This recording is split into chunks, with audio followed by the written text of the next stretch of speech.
Hello and welcome to the JB&M Sports Fanatic channel. Appreciate you guys so much for joining me for the stream as we get ready for this top 5 matchup between the Clemson Tigers and Georgia Bulldogs, and what a matchup it's going to be. I mean, I'm really looking forward to seeing both of these teams. This is obviously going to be a very critical game right here for both teams, and this is going to be an exciting one. And hey, I've been looking forward to this one all week, so can't wait to get this one on the way. But yeah, definitely want to start off with a question here, and I'll put this up here for you guys as well. But who do you have winning this one, UGA or Clemson? So let me know in the chat section which opponent you have winning this game. Are it going to be the Bulldogs or is it going to be the Tigers? Let me know who you guys have winning this one.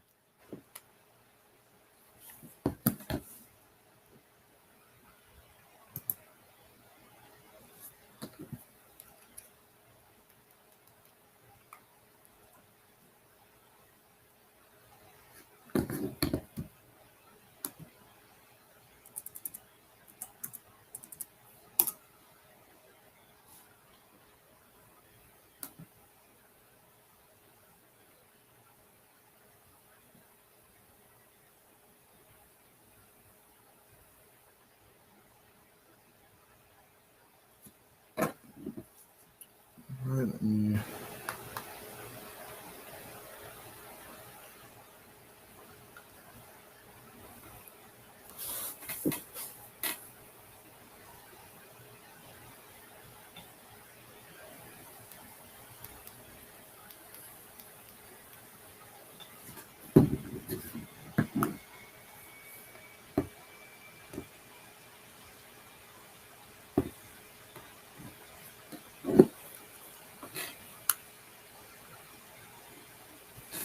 So, yeah, I'm really interested in seeing how Clemson is going to look this year. I mean, obviously, we know no more Trevor Lawrence, no more Travis Etienne, obviously losing guys to the draft. But we know a team like Clemson, they definitely will reload. So I'm really intrigued to see how this team is going to look opening night in a big matchup against the Bulldogs. And this is very important for the ACC. I mean, you look at some of the other teams that played. I mean, obviously, North Carolina losing to Virginia Tech, that doesn't bode well, having them lose that game. Miami getting blown out in the fashion that they did against Alabama, it was pretty much no surprise that Bama won. But, I mean, to not even put up a fight typically, that also doesn't bode well for the ACC.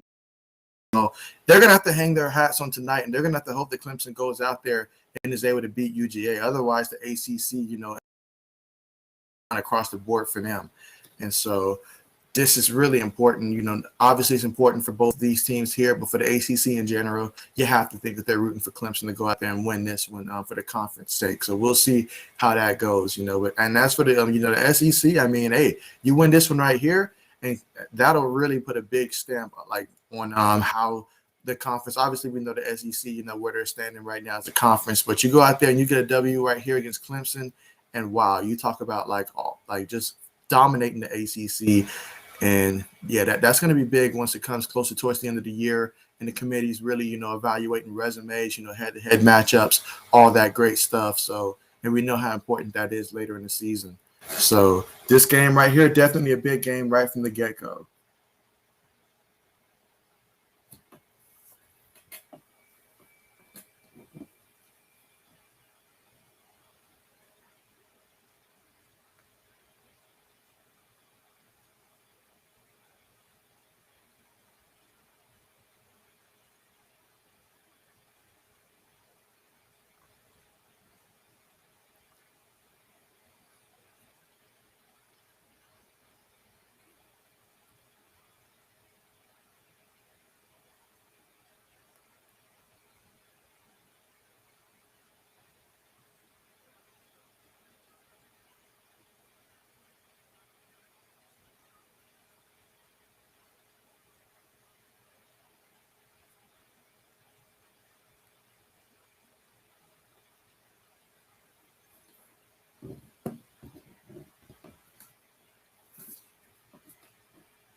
All right, let's see.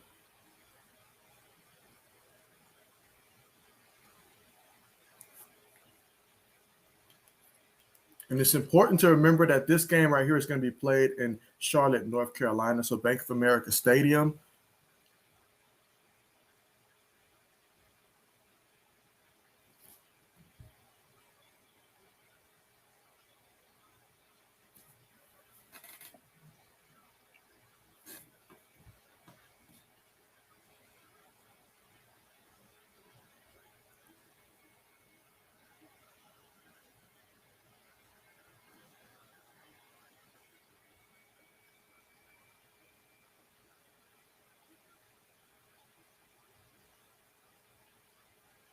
I mean, and you look at some of the other scores from around the league as we get ready, obviously before this game kicks off. And I mean, there's been a lot of teams that were ranked that really are struggling right now. I mean, you look at USC, San Jose State is in the game 13-7. I mean, USC has the lead, but it's 13-7.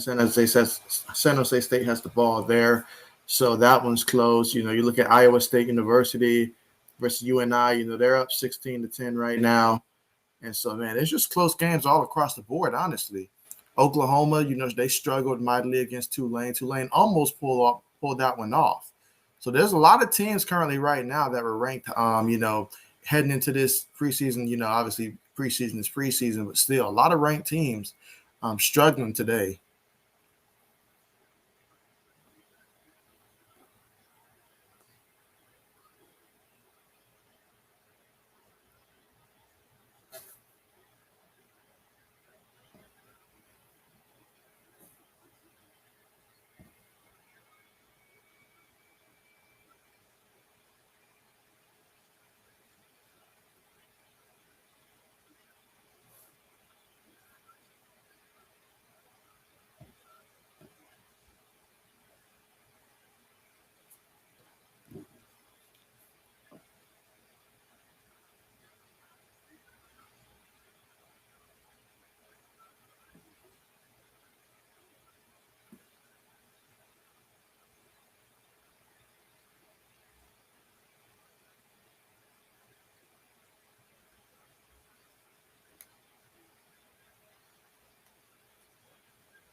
And yes, this is going to be a very good game. You have to imagine it's going to be very physical. I mean, I'm really looking forward to seeing how to obviously the play at quarterback. That's going to be important in this one for both teams. Who's going to get the better play at quarterback. Then you look at the offensive line versus defensive line. There's a lot of key matchups to look at. Obviously, this is one that if you're a scout, you're going to pay attention to this game right here.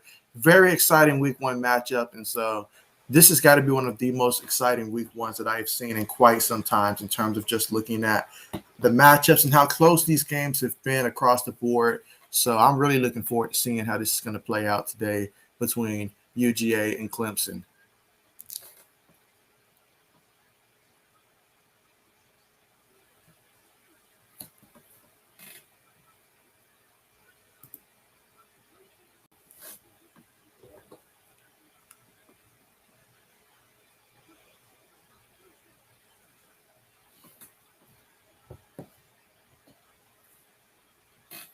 Again, let me know in the chat section here in the live chat, who do you guys have winning? Do you have UGA, Clemson? Definitely let me know in the live chat so that way, I can see it and see who you guys will be rooting for in this one.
All right, so let's see who can get out here and take that momentum early in this one.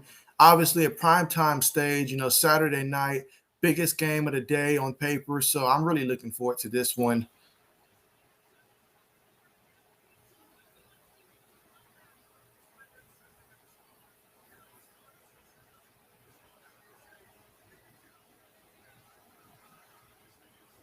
And as for Clemson, I mean, you look at the rest of their schedule. Yeah, there's not going to be another team on their schedule quite like UGA. So for Clemson, you feel like this is one of those games where you definitely have to win this one. I mean, they've got a lot riding on this. And throughout the rest of the season, this is going to be a game that's going to continue to be looked at for Clemson, especially looking at the rest of the teams on their schedule. So they really need to come out and have a strong performance today.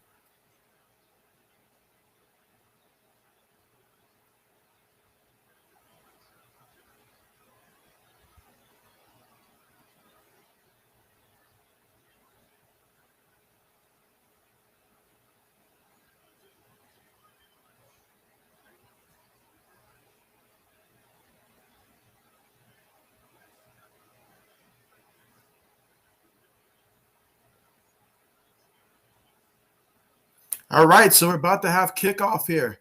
So UGA will get the ball first as Clemson kicks it off. And now we are underway. Kicks off, and we're going to have a return here. And he's going to bring it out and get to about, he's still on his feet, muscles his way to about the 25-yard line. And that's where UGA is going to take over at the 25 in this one.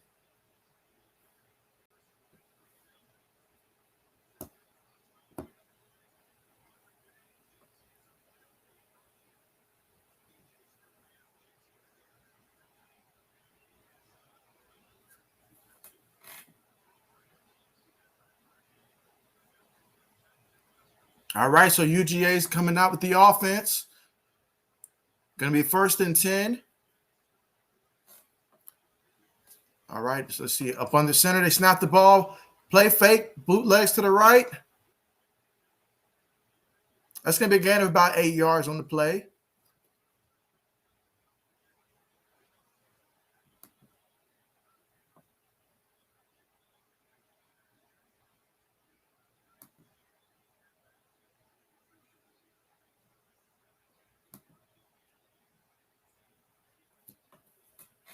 So let's see how Daniels does here. They're back in the shotgun. 2nd and 3. Guy goes in motion. Snaps the ball, and then we have a penalty. And that's looking to be on UGA. Yeah, false start in the offense. That's going to move him back. Yeah, in a game like this, obviously with it being the opening game, it's such a big day. I mean, there's going to be a lot of nerves out there, but you definitely cannot have that right now. So that's going to make this 2nd and 8.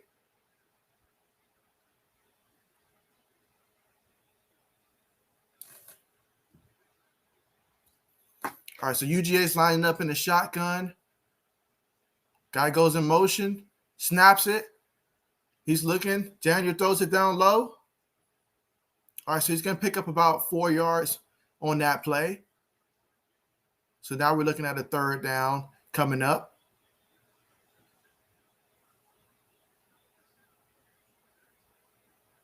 All right, they're lined up quick. Out the shotgun, snaps the ball. Daniels is looking, throws it. Nice pass for the 1st down. And that's going to be a 1st down for UGA.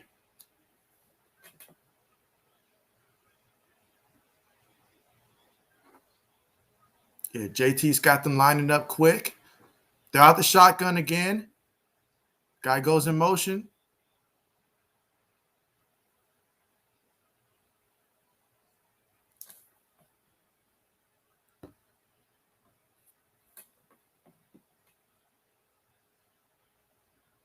Snaps it, hands it off to the back. And that's going to be a gain of about 4 yards on that. Yeah, about a 4-yard gain. So you have to like the up-tempo that they're coming out with. They're giving JT some easy passes to open up the game, what it's looking like so far. And so I'm liking so far what I'm seeing from Georgia in this drive. So we've got a 2nd down and 7. They're going to line up in the shotgun again. Most of their snaps have been in the shotgun in this drive so far. But we have a penalty.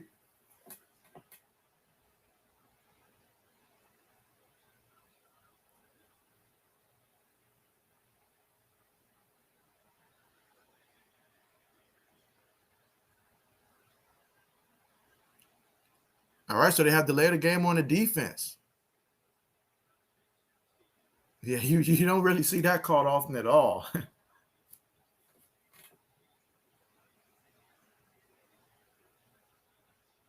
All right, so now it's going to be 2nd down and 2. All right, so Daniels is going to be up under center here. Let's see if they'll opt to run the ball. Hand it off. All right, nice gain of about 4 or 5 yards on that carry. And yet another 1st down for UGA.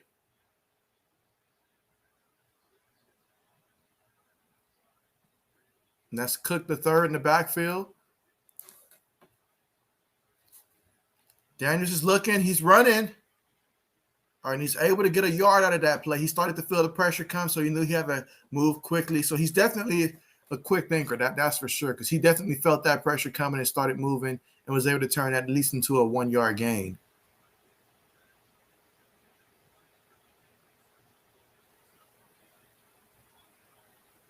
All right, we're looking at a 2nd and 10.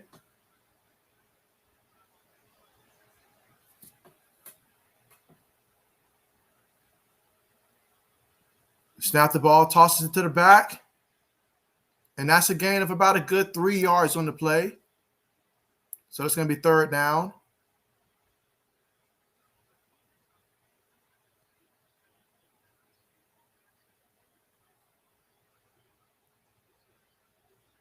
So they've done a good job so far of converting on 3rd down. So let's see if this will continue.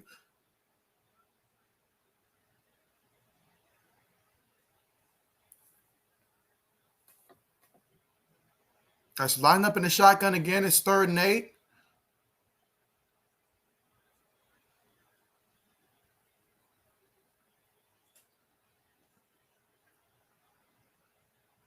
Daniels takes a snap. He's looking. Throws it to the back. And he's able to muster out maybe a yard on the play. So that's going to be 4th down. Great job by Clemson's defense to make the stop. Let's see. Yo, King, thank you so much for joining the chat, man. Appreciate you for being here. What's going on? All right, so King's got Clemson winning this one. Yeah, definitely. I feel you with that one. Clemson for sure in this one. All right, Georgia with the punt.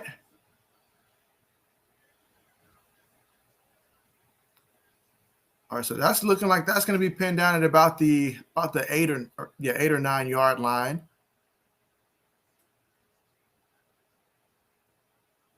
But yeah, in terms of what I've got for this one, I'm definitely hoping that this game's going to be close. You know, I really want to see a good game that comes down to the wire. That's what I really want to see moving forward. And so that's what we have early in this one. You know, UGA offense, they did see some positive things. They were able to move the ball. JT Daniels, he was 4-4 passing, you know, so that was some positive stuff there.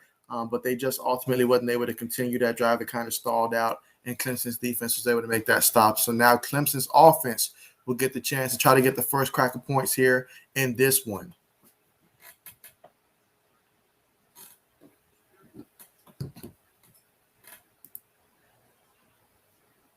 Yes, King says the Spurs.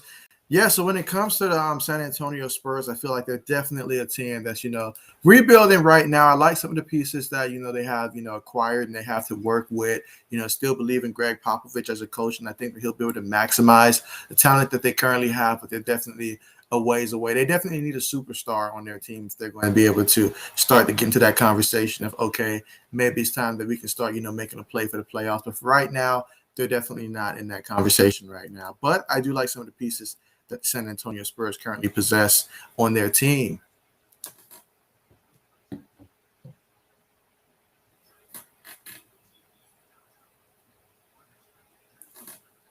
And yeah, just looking at some of the earlier games that played earlier today, I mean, today it's already been a crazy day for college football. So how about that for week one? I guess my biggest surprise so far was just looking at the Oklahoma and Tulsa game. That was certainly a surprise that that game went as close as it did. I mean, Tulsa almost pulled it off. Had they been able to pull it off, that would have definitely been a tremendous upset right there. So, but just seeing them come so close, that was exciting right there.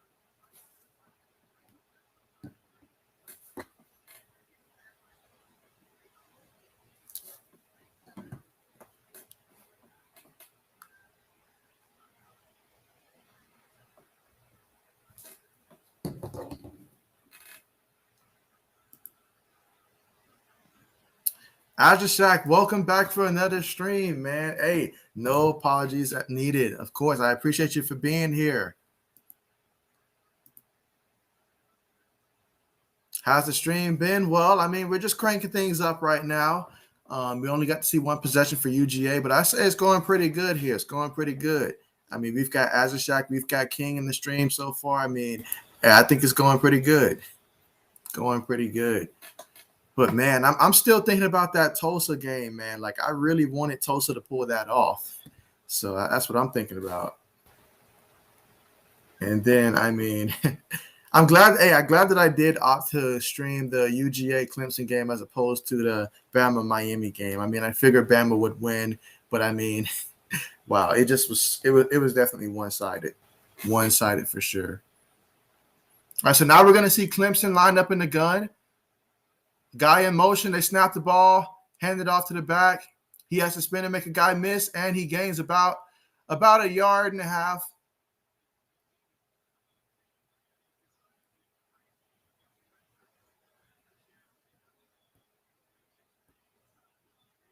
Yeah, so now, yeah, obviously watching this Clemson team, they definitely look a lot different if you're used to seeing, Travis Etienne in the backfield, Trevor Lawrence. Yeah, they no longer have those guys, so they look a little different in the backfield this year. Takes a snap, pump fakes, throws it, deflected at the line of scrimmage. So got to give it to UGA for that. Can they make another stop right here and help the offense get good field position? I mean, the ACC, they have taken a beating so far in this one, so they really do not need to have a loss right now. So they're really banking on Clemson being able to take care of business as the number 3 team in the country. So let's see how this plays out.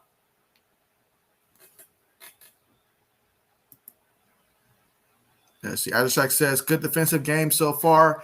Absolutely. Absolutely. Let's see. He takes a snap. He's looking. And he is sacked. He is sacked on that one. So that's going to force Clemson to have to punt from very close to their own end zone. So, wow, what a play. What a play.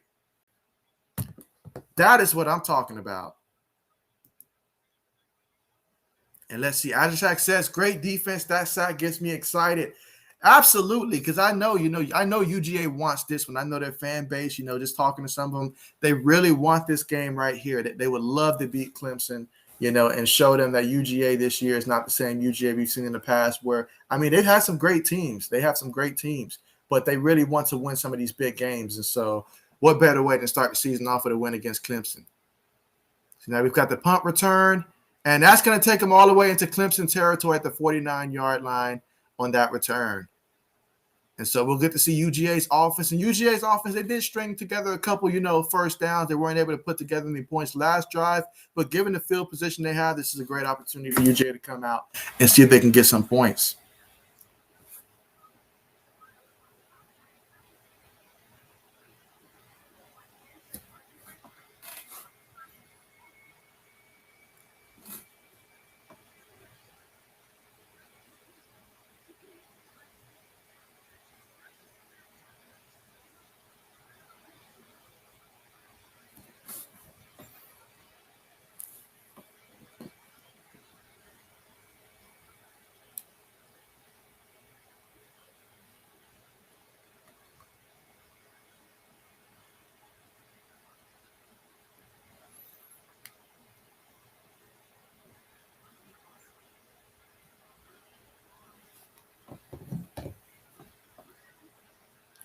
All right, let's see. Let's see. Ajashak says, am I the only one who thinks Georgia is way overrated? So he says way overrated. Ajashak, to be, 100% honest at this point, I'm really watching this game to determine that this year. I hate to go off of, years past and stuff. So I'm really looking to see if that's the case. I think they're definitely one of the top 10 teams in the country. But number 5, we're going to have to see. We are really going to have to see. It's really hard to evaluate some of these SEC teams that's, not Bama because they're always beating up on each other. So it's really hard to determine sometimes with them. But we're going to have to see. We're really going to have to see. And this game, I think, is going to tell us a lot about both teams when it's all said and done. We're going to learn a lot today.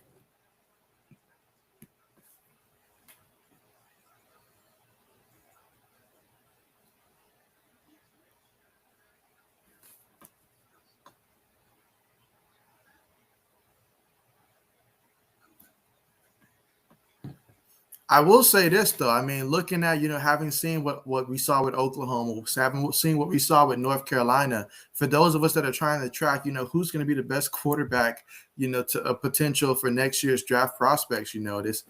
This weekend sure didn't help. Bring us any closer to that solution for sure. Because we've seen both teams, struggle. Although you really can't blame. In the case of Oklahoma, you can't blame what the defense does out there, but still, both we're still looking to determine who's going to be that top quarterback, that we're going to watch next year. At this point last year, we knew that it was going to pretty much be, Trevor Lawrence. We knew we had him. We had Justin Fields. We had a lot of guys that we already knew. But this year, I think for most people, they're still trying to figure out who are the top quarterbacks prospects for next year's drafts.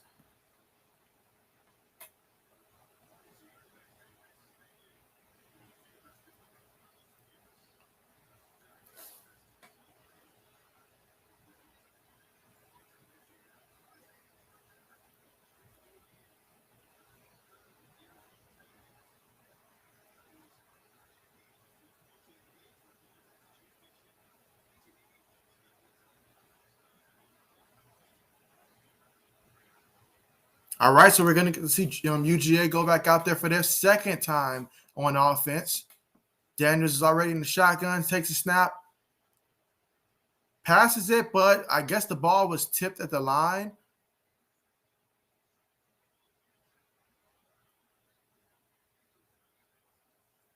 Let's see, he throws it. That just came off his arm hand like badly on that one, so it wasn't even tipped.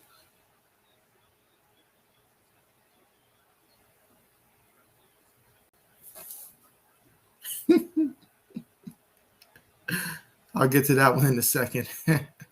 Right now, it's 2nd and 10, takes a snap. Oh man, what a nice play that was, but that was very close because if the lineman would have saw that he pulled that one back, he could have gotten crushed on that one. But luckily, the fake was enough to confuse him, so the quarterback could still make a throw. So good read right there by Daniels to get that ball out quick. But man, that was very close.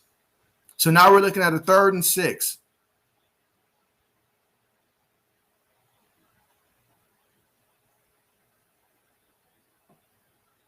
I will say this though, the difference is opening up in the top 5 matchup. You do have all off season to plan for your opponent, which does, I think, play a role in this one. UGA throws it. Okay, he's not able to stay on his feet, and so he's going to be short, at least by a good 2 yards.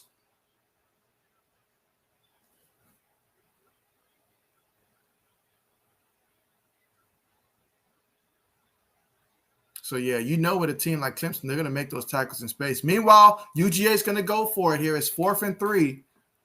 They're lined up in the shotgun. This is going to be very important. All right, so he's making some changes at the line. Gets back in the shotgun formation. Daniels calling for, and it looks like they're trying to just draw them off sides. But Clemson, being the team that they are, they did not fall for it. So therefore, they're going to take the penalty, which means they're going to end up punting the ball afterwards. Let's see. Ajashak says that from that Miami game, it looks like Bama's going to win the national championship again. So there you go. Ajashak saying that it's a wrap. He's saying this season is a wrap, that nobody looks even close to what Bama's doing out there. I mean, I will say this, they did look sharp from the beginning, and that's something that, we haven't been able to see from even some of the other top teams in the league. So they're definitely the most ready right now. I will say that. It is looking that way. But it's still early, Shaq. Let's give some of these teams some chances here. Meanwhile, UGA with an excellent punt that's going to pin Clemson down at their own 1 yard line. So an excellent punt by UGA, winning the field position battle in this one.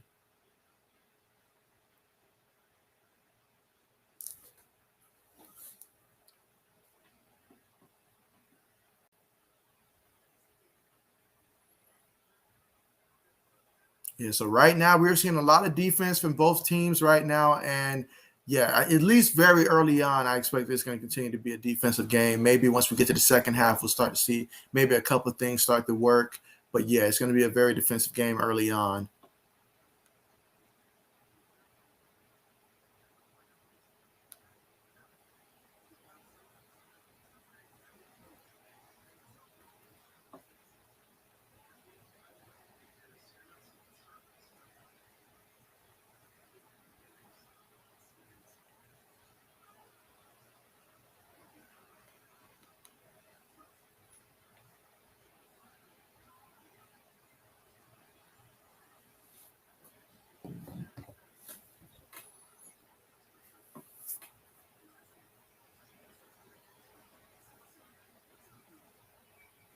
So now we're going to get to see early on when it comes to Clemson. First things first, Clemson's got to make sure that they don't give away a safety here, being so close to their own end zone. They got to make sure that they're smart with this. You certainly don't want to end up punting the ball when you're this close to your own end zone. You really want to at least try to get a couple first downs just to help out with field position, even if you don't end up scoring. So this is going to be really big right here for Clemson to make sure that they, one, don't give up the safety, but two, try to get some first downs and start moving this chain, and at least, at the very least, end up with better field position, but ideally try to go down there and march the field.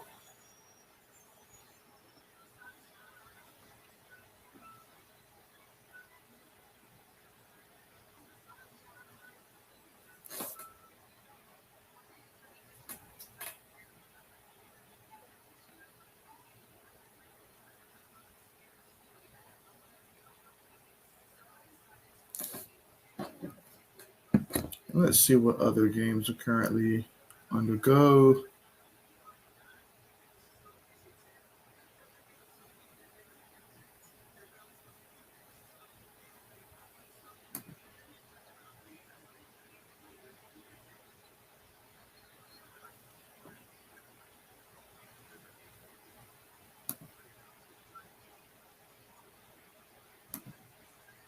I will say this, though, another game that was a bit of a, I shouldn't say a bit of a surprise, but like when you look at what Iowa did to Indiana, I mean, yeah, 34-6, that was quite a dominating win by Iowa. Like I figured it was going to be a close game. I did not think Iowa was going to run the table like they did against Indiana. So I will say I'm going to keep my eyes out for Iowa this year in the Big Ten and see just how they continue to progress here. But yeah, I mean, it was a big win for Penn State today, big win for Iowa, two Big Ten teams that really benefited today. So I'll keep my eyes out for them. Someone that's, rich for Ohio State, definitely want to keep my eye out for how the rest of the Big Ten is doing.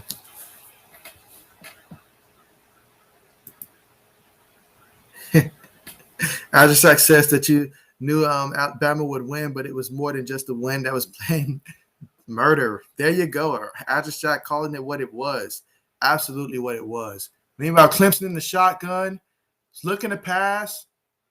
He throws it deep. And no good, but it's going to be a flag on the play. And you want to talk about returning stars. Yeah, look no further than Ross at wide receiver for Clemson. Definitely have high expectations for him this season. And he's someone that, teams are going to be keeping their eyes out for when it comes to the NFL draft, as he's projected as one of the, I believe, top 5, or I guess you could say 6 receivers in the league. That just depends on who you're asking.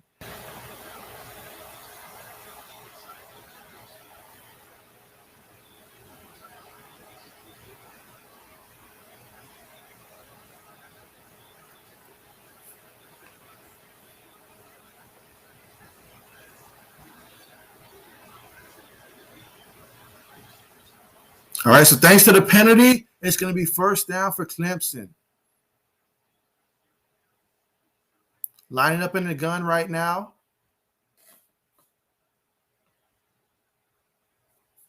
Let's see, DJ's in the shotgun. And we've got another penalty already on the offensive line.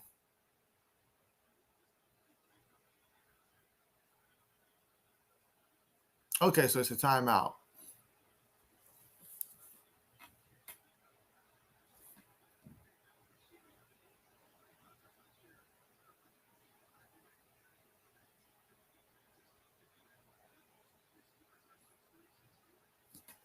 I mean, Texas had an impressive win. I will say that. They won 38-18 as well earlier today versus, Louisiana, whose first time ever, in their program history entering the season actually ranked, and they were ranked 23. So that was a good win right there for Texas.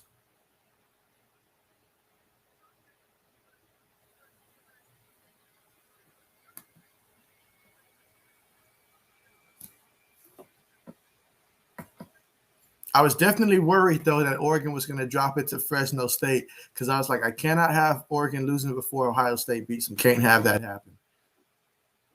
All right, so Clemson's in the shotgun again.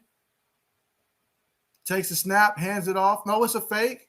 Throws it to Ross. And that's definitely a smart move to get the ball into Ross's hands for the Clemson Tigers.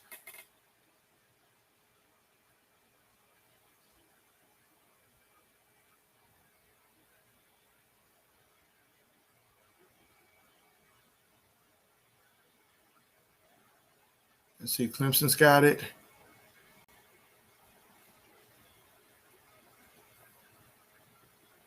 All right, so in the gun again here, 2nd and 4.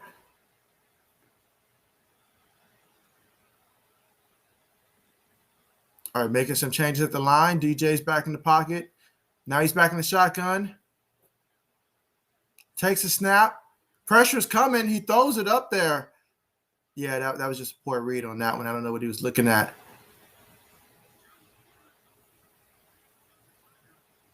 Because I know Ross is frustrated on that because he looks like he had found an opening in that defense. And so obviously quarterback didn't make the right read. But that's what's going to happen, obviously, now that you have a different quarterback than what he's accustomed last year with Trevor Lawrence.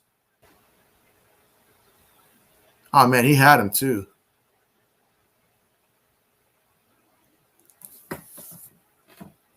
It's going to be 3rd and 4.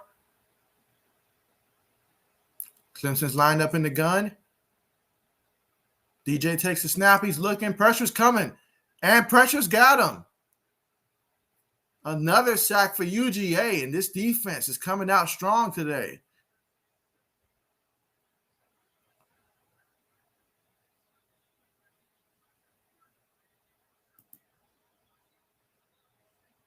Let's see. Azure Shack says, who do I think are some dark horse NBA contenders? Well, let's see. Some dark horse NBA contenders, I would have to say teams like, obviously, well, I consider in my mind, that this still would include a team like the Utah Jazz, Denver Nuggets, Dallas Mavericks, teams like that.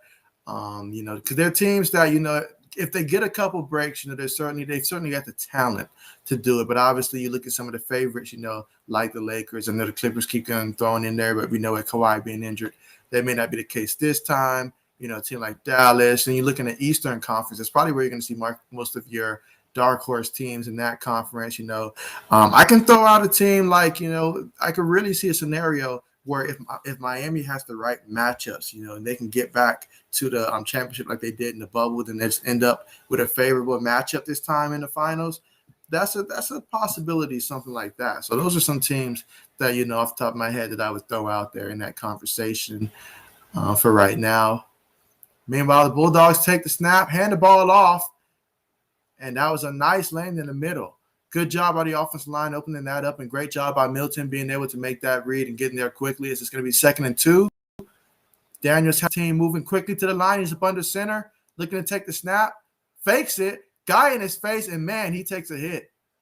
He takes a hit, but he's able to get rid of the ball, so therefore it's going to be 3rd and 2. But, man, that's not going to be fun. You just do the play action, and then you turn around, and right in your face you see a linebacker coming at you unblocked. That is not fun at all.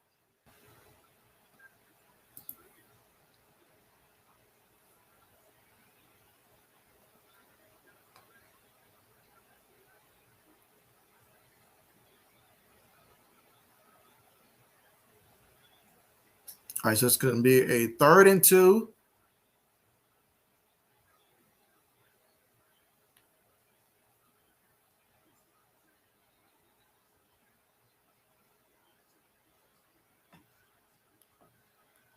All right, so we're going to have Georgia take their first time out here. Obviously, with it being the first game of the season, there's going to be some timeouts that are spent to make sure the guys are lined up properly, especially in an important situation right here where it's, 3rd and 2. And, yeah, if they get a first down here, that'd be real big for UGA as they seem to be getting some momentum going. It's just can they get enough to get close enough to actually put some points on the board, in which right now how good they're playing against Clemson, they need to go ahead and start getting some points on the board before Clemson starts scoring is what I'm thinking.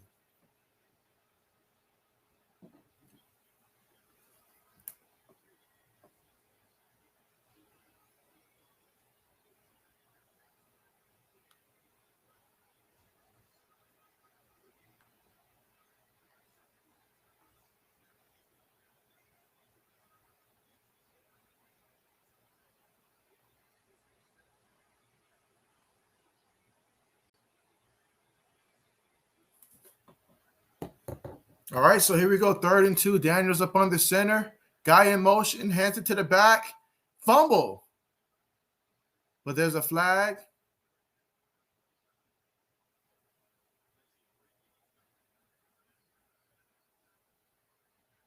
False start in the offense.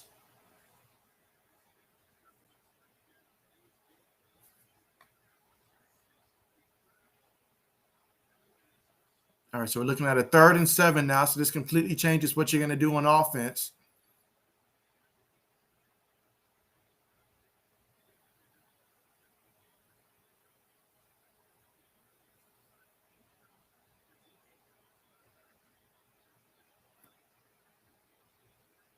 All right, so we're looking at 3rd and 7. UGA is lining up in the shotgun. Guy goes in motion. Throws it, and it's over everybody's head, but there's a flag.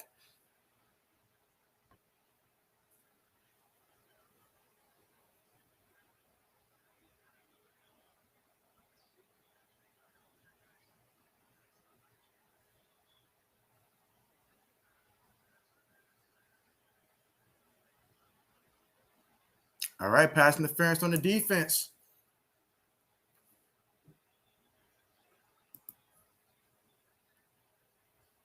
Let's see. Abstract says it's crazy how fast you have grown. It's been a such a short amount of time too. I remember the first video I ever saw of yours when you covered the Eagles tanking versus the Washington football. I remember that video. So that was the first video. Oh man, that's going back. I remember that one. I remember that.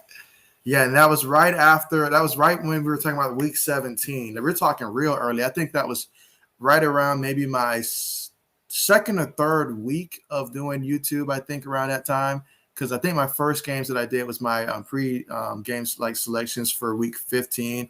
And I remember for that first video that I put up there, I spent a lot of time researching stats. I think my first video was almost about an hour long, if I'm not mistaken. And so it was clearly too long for anybody to actually go through and actually read. So I definitely learned a lot since then. I'm really looking forward to seeing football season this time throughout the regular season for the NFL. But yeah, I mean, that's absolutely amazing to think that was the first video. Wow. I remember that one. Because that was such a hot topic at that point, especially from the Giants' perspective. They was absolutely livid that the Eagles decided to not play, Jalen Hurts against. They pulled Jalen Hurts against the Washington football team, and what they thought was a clear effort to lose on purpose. All right, so it's going to be 3rd and 7. Let's see, UGA in the shotgun. Daniels has it, throws it, and it's caught. Perfect pass. And they've got a first down. Now, this is the kind of drive that has the feel in which you have to find some way somehow to be able to take this into the end zone on this drive here. I mean, so far, UGA seems like they've been better offensively than Clemson has been so far. Now, obviously, that can change at the drop of a hat. So right now, UGA has to get some points for it. I saw earlier in the first game when Wisconsin was playing like Penn State, the first game that I streamed, Wisconsin in the first half was doing everything right except they didn't have any points to show for it in the first half. ended up losing that game, and that was a big part of it. So UGA needs to find a way to get some points now to show for this. Meanwhile, the carry for about 8 yards by Milton.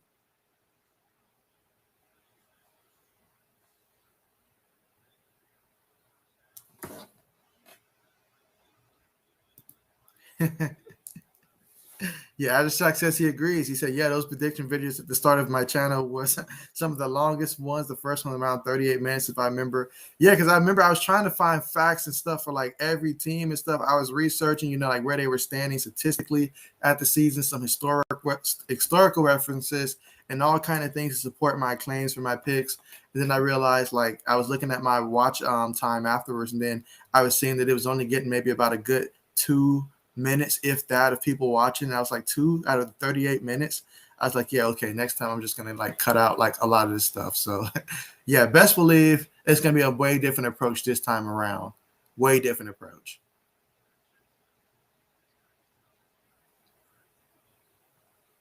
Meanwhile, it's gonna be second and third here for UGA.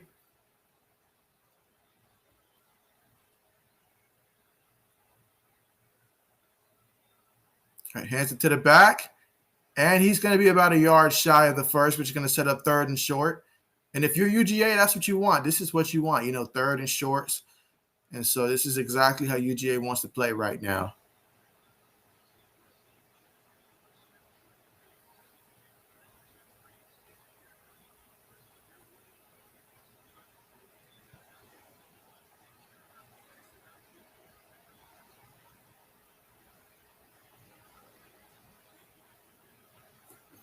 Let's see. And going back to those early videos, I remember I would work like all night to get it up and try to get it. Oh, and a fumble there, but recovered by White. Got to protect the ball, but he still gets the first down for UGA. But yeah, some of those earlier prediction videos, I mean, those were some of the longest that I spent on making any type of videos.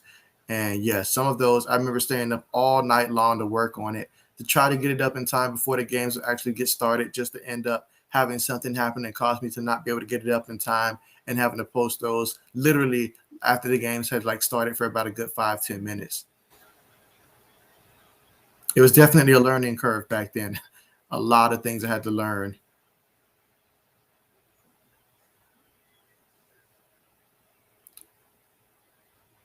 Let's see. And so, yeah, that's going to be a gain of about a good 2 yards on that play. Second, it's going to be 2nd and 8.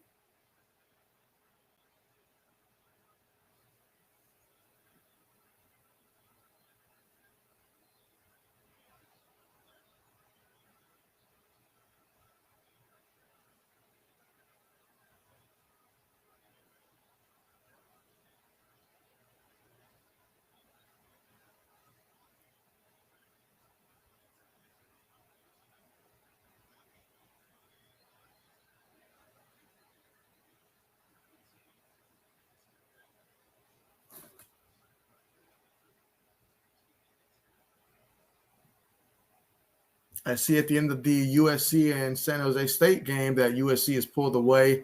I know it was very close early on. I think it was like 15-7 or 13-7, something along that lines. But I see that they've been able to pull away in this one. All right, so 2nd down and 8. Daniels is in the pot. Well, he's in the shotgun. Looks like Clemson's going to bring some pressure.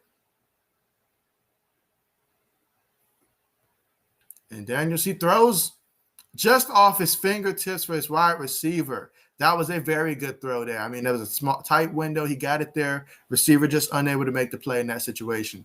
And those are plays you have to make if you're going to win this game. You've got to be able to make those plays.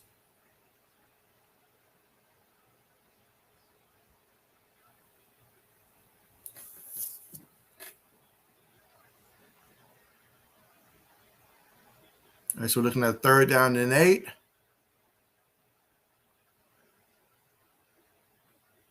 All right, so Daniels is in the gun. Takes a snap. He's looking, throws it. Pass interference. There we go. There we go. Defensive pass interference. Yes, the Adishak says almost picked. And He says defensive pass interference.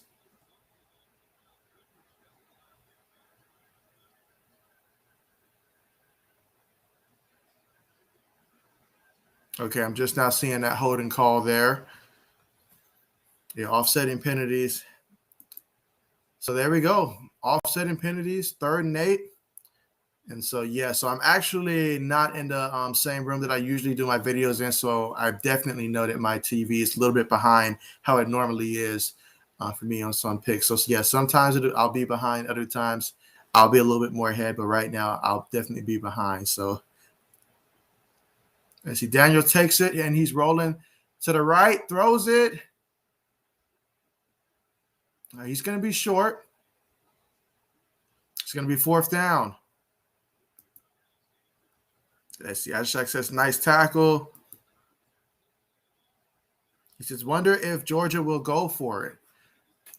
I would. I mean, if I would if I'm the coach. I mean, at this point, as big a game as this is, I would definitely go for it because I want to send a message to my team and to my fan base that this year is not going to be like every other year, that we're going to be able to actually finish on drives. So I would probably end up in this scenario trying to go for it.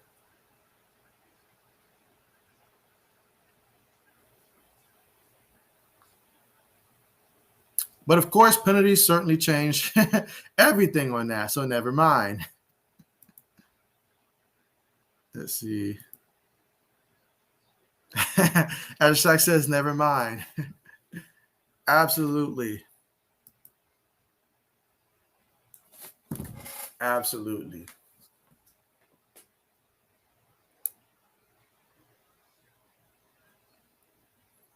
Penalties can absolutely devastate a drive. But, man, I tell you what, though, they don't end up getting this 1st down. I definitely bring out the field goal unit, disregard everything I said a couple plays ago because it's 3rd and 13.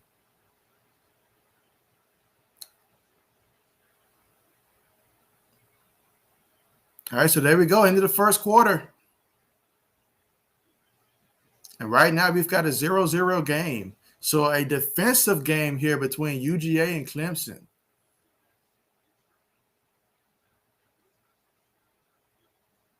You know, Adishak, it goes back to what you said earlier about, University of Alabama. You look at how they played and you're watching all these other teams. I mean, oh, man, I'm trying to see which team looks like they be the best matchup right now. I mean, unbiasedly and biasedly, I'd have to go at Ohio State again. But, I mean, we don't want a repeat of last year for sure. But, I mean, just looking at all of these teams, thank goodness it's a long season, so a lot's going to change. But, man, right now – it looks like a struggle for a lot of these teams.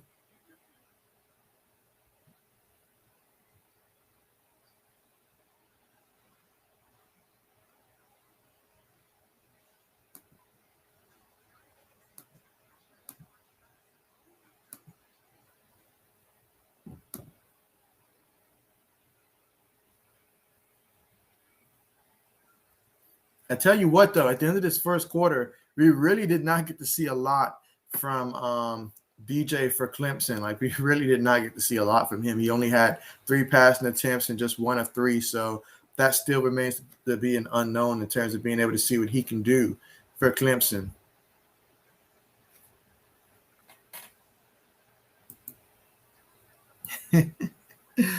As Shaq says, he swears if Illinois loses to UTSA. And so what is their score? I have not seen their score pop up at all so far for me here.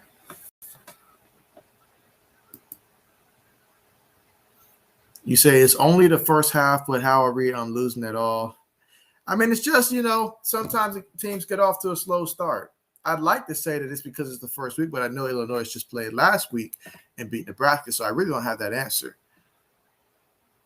But it would be nice, to have the Fighting Illini put together a string of wins because, I mean, the Big Ten, we can use all the competitive teams that we can.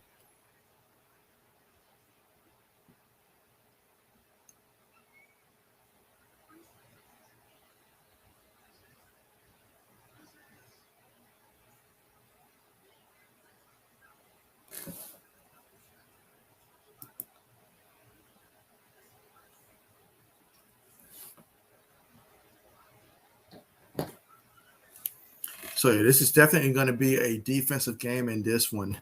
So we'll see what happens here in the second quarter. But I'm projecting that, yeah, we're going to see much more of what we saw here in the first quarter. I think second half, third quarter is when we'll start to see maybe a little bit of offensive scoring take place. That's what I'm anticipating at the moment.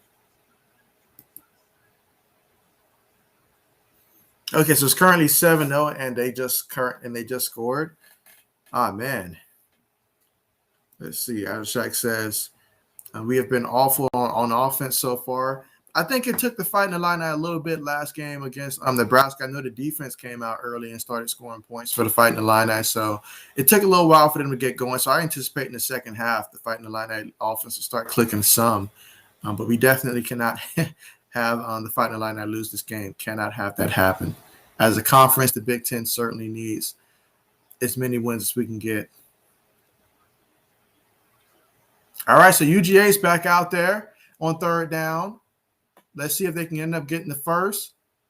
No backs in the backfield. Daniels has it. He's looking, and he throws it. Oh, man, he throws it. His receiver doesn't have an opportunity to make a play on the ball, so therefore it's going to be fourth down. But, yeah, good job taking what the defense gave you on that one, not trying to force anything, not turning it over, making it 4th and 5, and a much more makeable field goal for UGA. But you have to think if he hits him in stride and stuff, that possibly there's an opportunity to try to go for the first. So let's see if old Jack can come through and get 3 points on the board. UGA kicks it. No good. 35-yard attempt is no good. Pushed it to the left. So that is awful right there. As hard as UGA worked to get in position to get these points and to miss it, that hurts.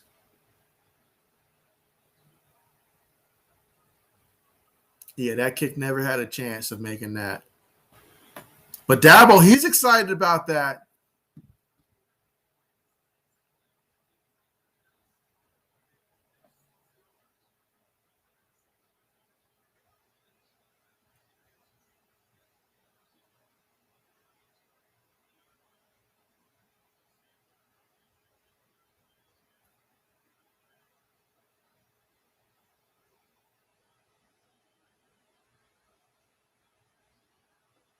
All right, so Clemson's lining up in the shotgun. DJ has it, tosses it to the back.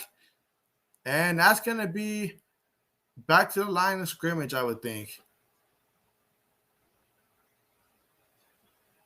So, yeah, I love what I'm seeing from UGA's defense. They're clearly ready for what Clemson's trying to do.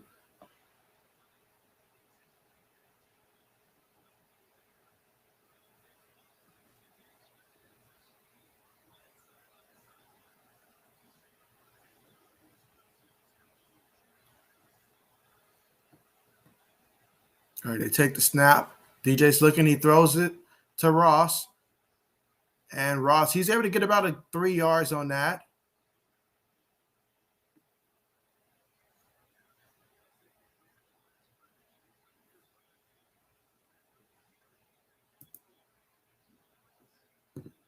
Let's see. Ashak says, what's my opinion on Madden this year? Do I like it? That's a very good question. I personally, because I don't always buy Madden each and every year. So the last Madden I bought prior to this was Madden 20. But Madden 22, in my opinion, I mean, considering I have my expectations low in terms of like the actual features of the game, in terms of what you can do, because I'm a big franchise guy, so I'm not really overly thrilled with the changes I've seen there. Meanwhile, we have a first down picked up here by Clemson. So let's see if this can get this offense going for Clemson. It's just a matter of time before this offense gets going, one will have to assume. So let's see if this is what gets this offense rolling now.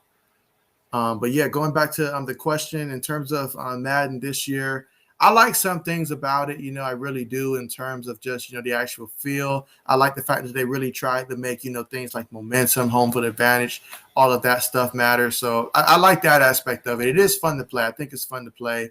But from a franchise perspective, I haven't spent too much time on franchise because it really just doesn't interest me. That, as well as some of the other game modes that they have, just really feels like it's being used every year.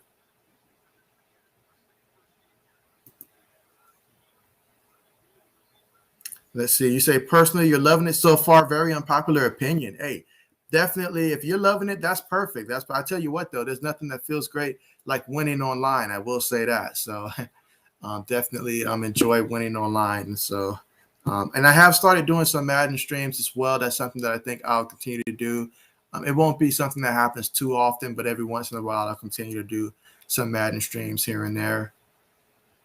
And perfect throw by DJ on the slant. That's going to be a first down for Clemson. Chuck says you're getting the drink. Yeah, Georgia missed the kick. He missed it. Like, it never had a chance. He was to the left from the start. So yeah, UGA ended up missing that 35-yard field goal attempt. So the score is still 0-0. I'm telling you, this game is reminding me a lot of what we saw with Penn State and Wisconsin earlier in that first half. Old Man Mob, thank you so much for joining the stream. Glad to have you here. How's it going? You said, what's good? Yeah, everything is going pretty great right now. Getting to watch some football, some meaningful football here in the actual first week of college football. So we've seen some good ones today. So absolutely appreciate that and glad to have you here. Let's see. Arshak says that he loves the new fatigue system for franchise. Makes it way more realistic. Players actually get hurt now. And I do believe, I'm not sure because I haven't seen it yet, but doesn't fatigue like carry over into practice as well? If it's not practice, I think fatigue does carry over to practice, or maybe injuries as well. One of those two, if not both. But yeah, stuff like that. I do like that being realistic, as a matter of fact. So I do like that aspect of the game. I just wish that for me, I don't understand why they can't include some of the old features that they used to have on, like, just going back to their earlier Madden. Like, I'm talking about probably about Madden 2006, 2007, 2008, those games right there, in terms of some of the features that they had in the game. I think that would really, really be nice to see, given the graphics that we currently have and some of these new features that you mentioned and stuff. But yeah, definitely can't complain. So it's going to be 3rd and 9 at the shotgun. And DJ loses the ball, but is able to pick it up. And he's running, and what could have been a disaster, he's able to turn into some positive yards there, but it's still going to be 4th down.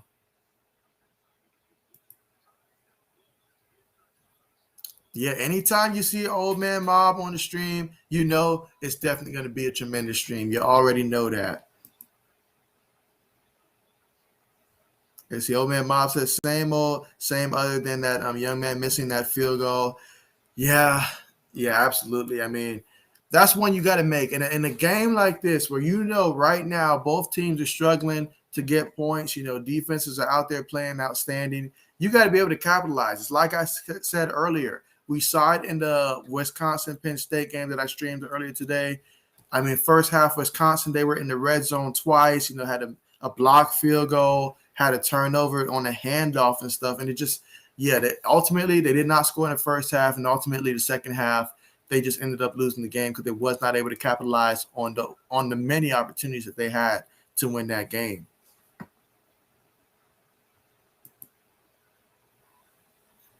Let's see.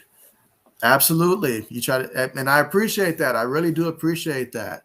And so now that we're going to have the NFL, season starting, you guys are going to start to see a lot more consistency, and we'll be able to determine, what games are going to be streamed a lot more quicker than what I've been able to do so far. Now, this week right here is still going to be an unusual week, but after we get past this upcoming week, you guys will start to see a lot more, in advance in terms of which streams will be up there. I'm going to be collabing with, Coach Dante as well as Key in the building, those two, and we're going to be doing a lot of pregame stuff on Thursdays prior to Thursday Night Football, just to give our projections for the entire week. And then outside of that, we're talking about also Sunday nights after all the games have played on Sunday nights, being able to give a post game of that, and as well as after Monday Night Football. So all those three, you'll be able to see those three that we'll be working on for that. So, but there you go. Let's see. Adishak says that I'm excited for when you reach 1K. Appreciate you. And I think once you reach 1K, you can monetize your videos, correct? Yeah, Adishak, how it works is you need to reach 1,000 subscribers, and you also have to have 4,000 watch hours within the span of 12 months in order to qualify for monetization. And yeah, so I've already reached my watch hours. I'm at about 6,000 watch hours. I know for a lot of people, they reach 1,000 subscribers and they don't have the watch hours, but I am doing really well with my watch hours so far. So I am very appreciative of that, most definitely. So yeah, whenever that time does come that I'm able to reach 1K, you best believe that that's going to be the move there. But the way that I see it, the more money that's, invested in the channel, that's more money that I can invest to continue to improve the channel, as well as do some other things that I see some of the, bigger channels do to help, keep everybody engaged and stuff, and just give back to those who helped me reach this point, So that's definitely what I'm looking forward to the most. Let's see. Old Man Mob says he still plays ESPN 2K5, and he says it's the best football game he still plays. Absolutely. I love that game. My dad loves that game. I mean, he'll still play that game. I update the rosters as much as I can. Matter of fact, because like normally I was playing on the original Xbox because I'm an Xbox person, and so I finally figured out a way to get my Xbox 360 to work. I promise you, I tried before and it didn't work, but now it's actually working. So I'm trying to get the updated rosters along with the updated images there for that. But I mean, if that's something that you guys would be interested in, then maybe I might try, every once in a while do an ESPN 2K stream. I do know another like streamer that I follow him on YouTube that he definitely provides a lot of ESPN stuff. So I like to watch his stuff because it's fun to see because you just love the gameplay. And so, yeah, I definitely agree with you there, Old Man Mob. I mean, to this day, I still enjoy playing that game. Absolutely. And let's see. Yep, Azashek says totally agrees. Meanwhile, we're about to have a punt by Clemson. Let's see, they punt. And okay, what a nice punt that is. Nice punt. Excellent punt there. So, yeah, UGA is going to have to really work this field if they're going to try to get in position to score on this drive. Let's see. Adishak says that 2K is by no means a great game, but miles ahead of Madden right now. For me, what I love the most about ESPN football, I love the presentation aspect. They really was ahead of their time in terms of the presentation. I mean, to this point, we still don't have that. I love just all the stuff that they had from just, you look at some of the challenges that they had back then where you can, plays that you can challenge and stuff, and just the gameplay, the feel. I mean, there's nothing like after playing a week of, a game than being able to watch SportsCenter after and then seeing the highlights from actual games and stuff. And there's just a lot of content, the VIP, aspect of it as well. That was fun seeing celebrities in the game, especially when that thing first hit. That was absolutely fantastic. Customizing your own crib, definitely they were ahead of the time for sure. And hey, that stuff is real fun. Absolutely. I was devastated when ESPN was no longer allowed to make football games. I felt like that was a bad move. I really wanted both. I feel like competition brought out the best in both parties. I mean, because at that same time that ESPN was making football games, Madden video games was probably at the peak in terms of, in my opinion, their better football games that they put out during that time, because they actually went out there and, had those training camp modes that we used to have, and then all those features that we'd have, and then the Tony Bruno, and the, like all the whole radio thing. I mean, they had a lot of stuff going on back then and a lot more, I feel like different aspects to the game that was very enjoyable. So, yeah, I think it was a win-win for everyone back then when we had two competing titles for football. But now you take that away and give it to just one party, and then, it's really up to them to decide, how much they want to put into it. Meanwhile, UGA passes the ball, and, yeah, that's going to be a gain of possibly a yard on that one. Not much there at all.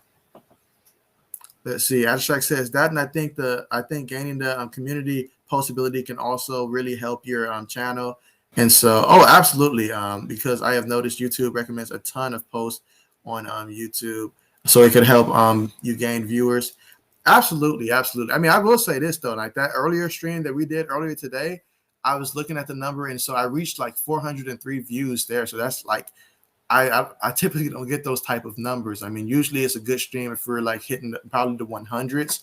And so, but I do understand, with it being one of the earlier games in the day, it seems like the time slot for me that really works best is those 12 or 1 o'clock games.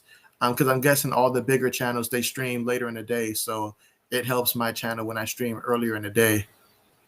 But I will see after this game, and compare the differences. But usually I will notice a drastic difference when it comes to if I stream later in the day as opposed to earlier in the day.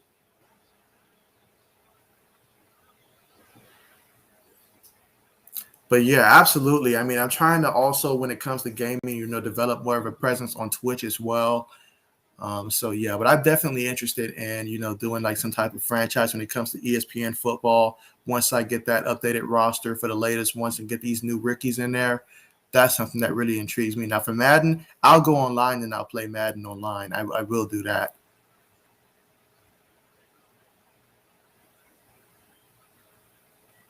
All right, fair catch there. And Clemson's going to take over at about the 15-yard line. So, yeah, both defenses are playing really good in this one. I mean, Georgia had an opportunity to get a field goal and take the lead, but missed that opportunity.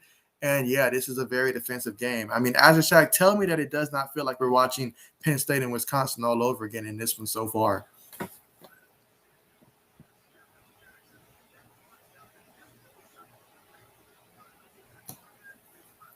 I see in the second quarter here that Texas A&M, that they're only up 10-3 against Kent State. Now I'm not saying that, Kent's going to go out there and win this game, but I wonder if this is going to continue to be a close one out there. I mean, you're looking across the board. I mean, Washington versus who are they playing? Is that Montana? I don't know who they're playing, but it's like 7-3.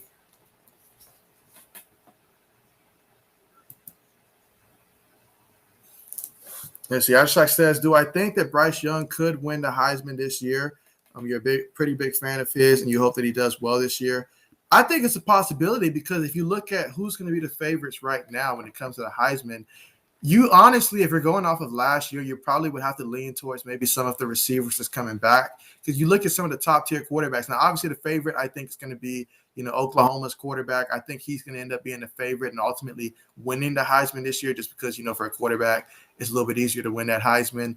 And yeah, I can definitely see a scenario where he wins the Heisman. But I mean, can he be a finalist at the end of the year?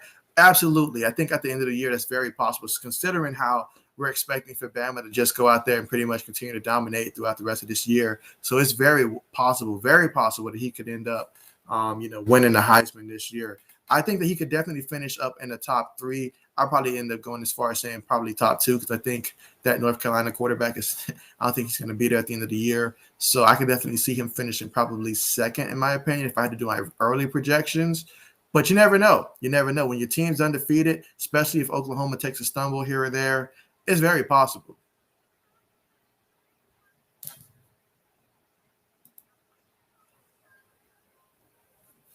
It's absolutely very possible.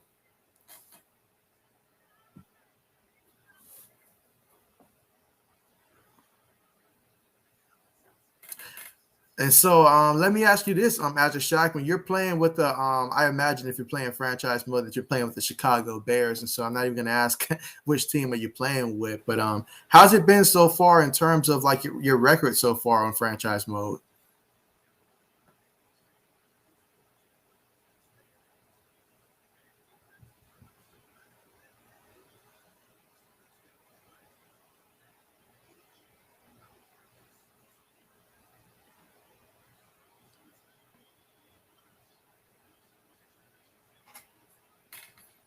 Okay, so yeah, Clemson still has the ball here.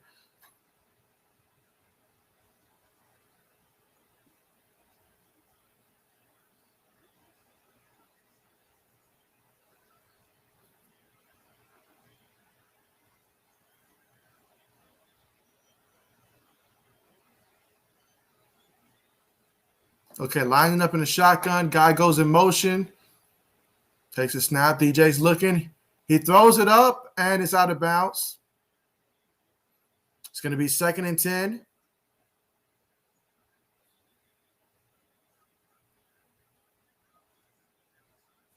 Ooh, scored in the first half in 143 consecutive games, longest active streak. Got a feeling that streak might come to an end if they're not able to score on this drive.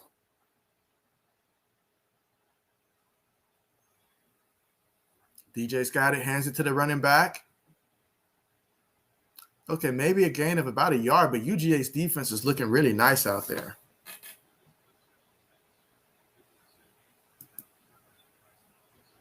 And Seattle Shack says it's crazy to think that Young is the best rated quarterback out of high school Nick Saban has ever had. No, what's crazy is the deal that he's currently got in terms of, being able to get, I believe, how much was it? Like, I believe they said it was around $1 million when he hadn't even taken a snap yet. But, Bama loves their football players. I will say that. So that is the crazy part there. But, it's absolutely crazy. Absolutely crazy. And so that just goes to show the potential this guy has. Somehow Nick Saban keeps finding a way to get better, it seems. And that's the real scary part. Meanwhile, this pass is incomplete. Yeah, incomplete. I don't know who he was aiming for on that pass. But now it's going to be 4th and 9. They're going to punt this ball. And it's really looking like Clemson's not going to score in his first half.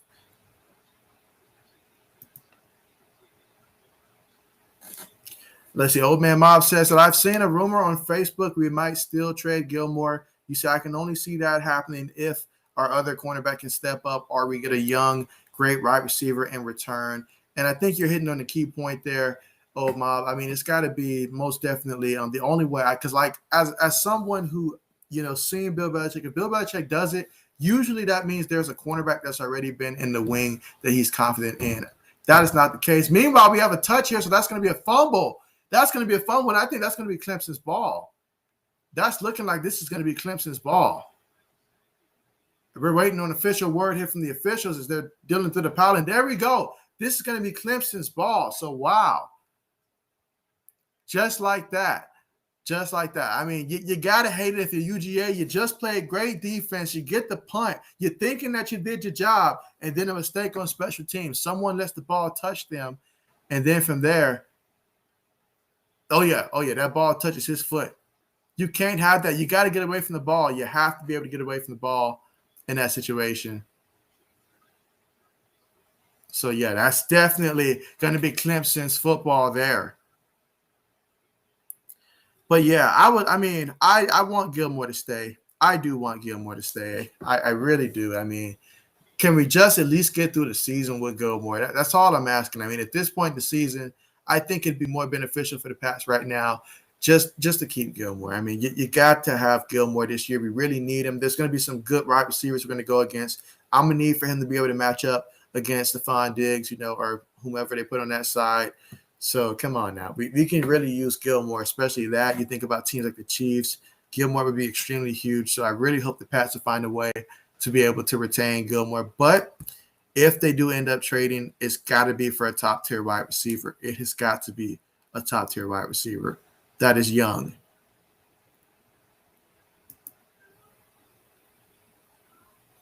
Let's see. Old Man Mob says, Young can get a meal before he even took a snap, and you can't be fumbling. Exactly. I mean, my man, he out there that was really amazing to get that kind of money. I mean, that just goes to show the worth of these athletes. And for so long, to not even be able to capitalize off of that. I mean, oh man, that I understand now why they, really wanted to get paid back then. I mean, all the money that they missed out on those who played just because they played a different era. That's got to be crazy, especially those who never, actually got to go pro and stuff like that. You got to think about that.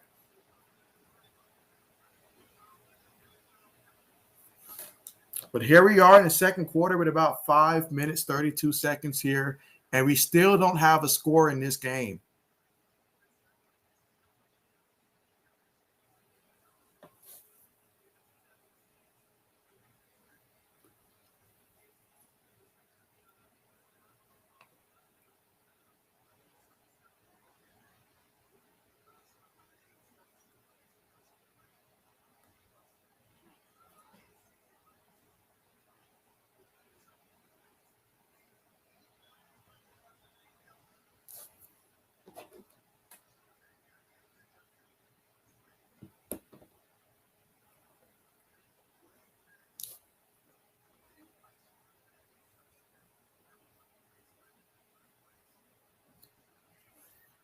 Oh man, is anybody noticing the Texas A&M versus Kent State game right now? I mean, that one seems to be awfully close considering where they are in the second quarter.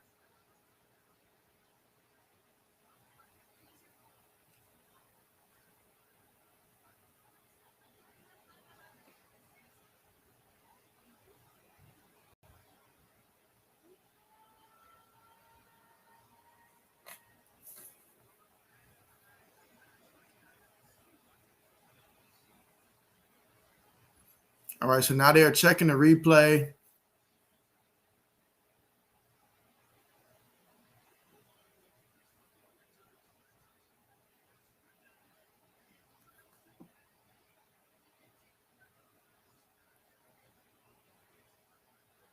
Let's see.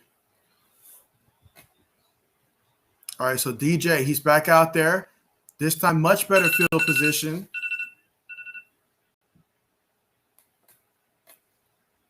Hands it to the back. Gain of about a good 2 yards on that.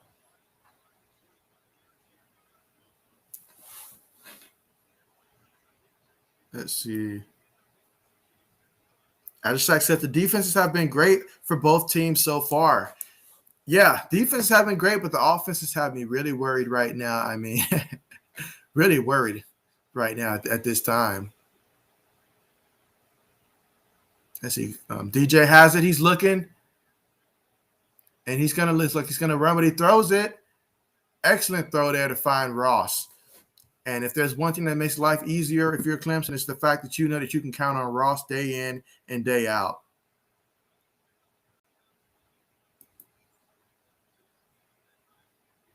As the old man Mob says, if the Cowboys did not bring back Gallup, we should go all out for him in free agency. He's one of the most underrated deep threats in the NFL. Plus him, KB and Matt can grow old together. Absolutely. Although I will say this, when it comes to the Patriots, there's one thing that we know: growing old together, that the odds of that happening are very slim unless they're willing to, make a lot of sacrifices when it comes to potential money out there on the table. But they definitely can have a good couple of years together. That is no doubt about that. I would love to see that happen. I mean, I'm all for having Michael Gallup. I just don't want to end up trading for him. I'd much rather get him next year in free agency, keep Gilmore, and try to work something out there. But I mean, Gilmore, he's got to help us out here. Help us help him. Because we need him to be one of the leaders of this team. DJ's looking, he throws it. And that should be a gain of about 4 yards.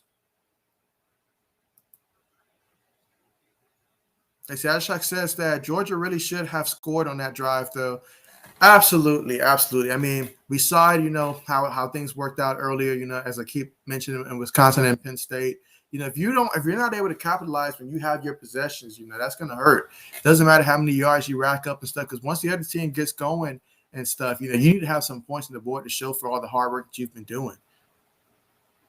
It's 3rd and 4. DJ's in the shotgun.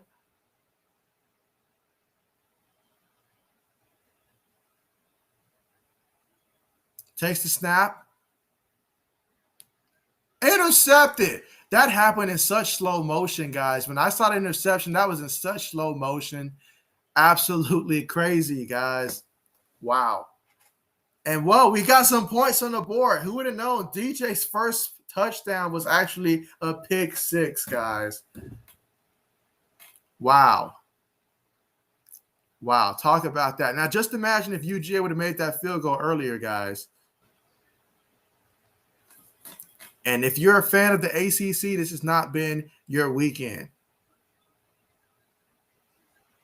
But, yeah, he saw it coming. He stepped in front of it. Great play. And, yes, this Georgia's defense is still in the show tonight.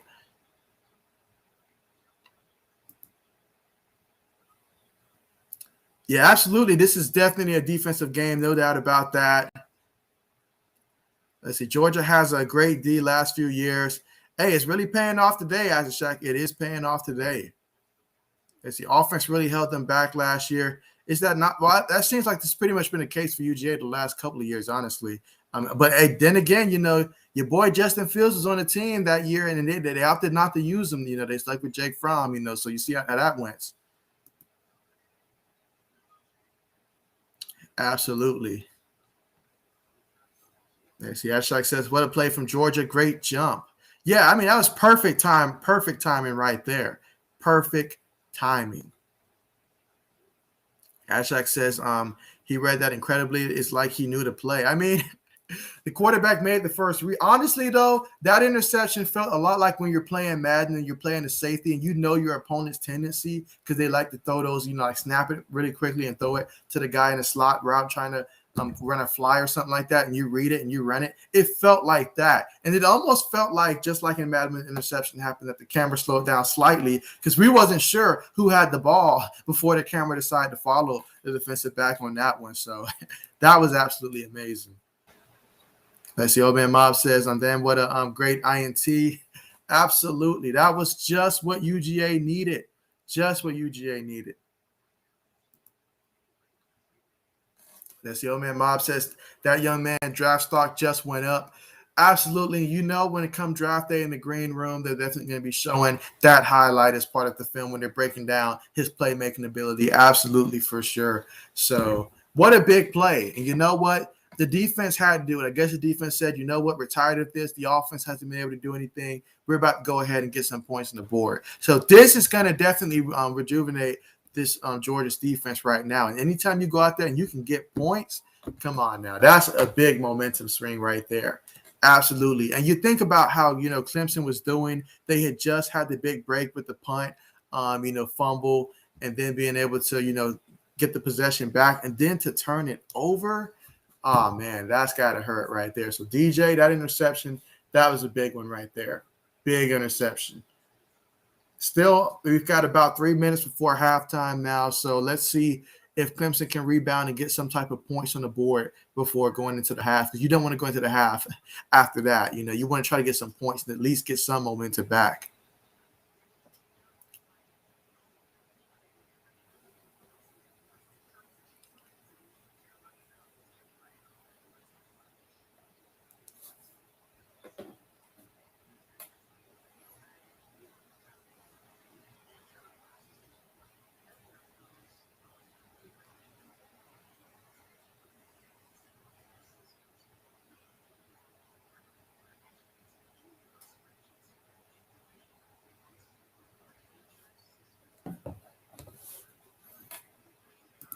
Let's see. Old Man Mob says they remind me of the Ravens team with Ray Lewis, Suggs, and Shannon Sharp. Offense can't do nothing at all. Yeah, godly. I mean, they had some really good defenses, though. For you talk about those Raven teams and stuff.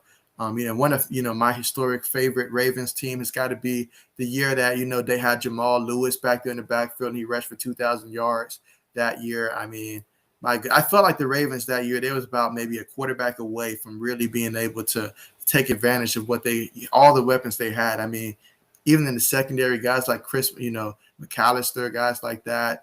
I mean, at one point, I believe they matched, Chris McAllister with Samari Rolle in the secondary. And I absolutely loved it because Samari Rolle, he was a good cornerback when he was with the Tennessee Titans. So I absolutely loved that pairing. Then they even had Deion Sanders in the slot, guarding the slot. And so, yeah, that Ravens team, that was fun to watch. You mentioned guys like Terrell Suggs, who went on to have a tremendous career as well. Some fun times.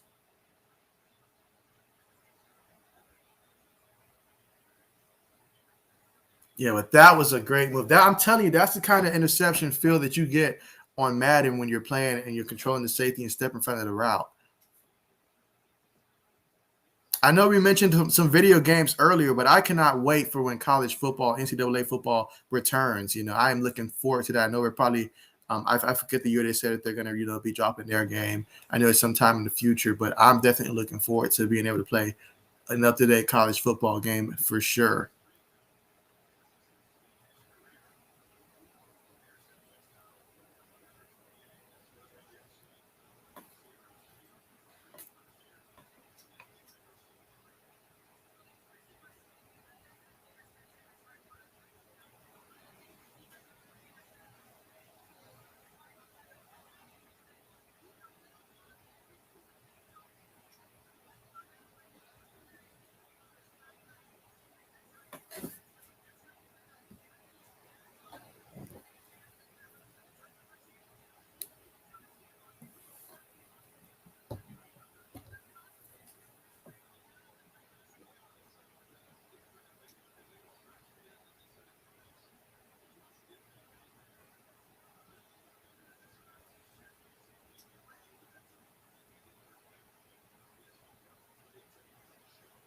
All right, so we've got a 1st and 10, and this defense, fresh off of scoring on that last drive, is going to be looking to try to make a stop to make sure that Clemson does not come back out here and score again. Meanwhile, DJ, he's in the shotgun.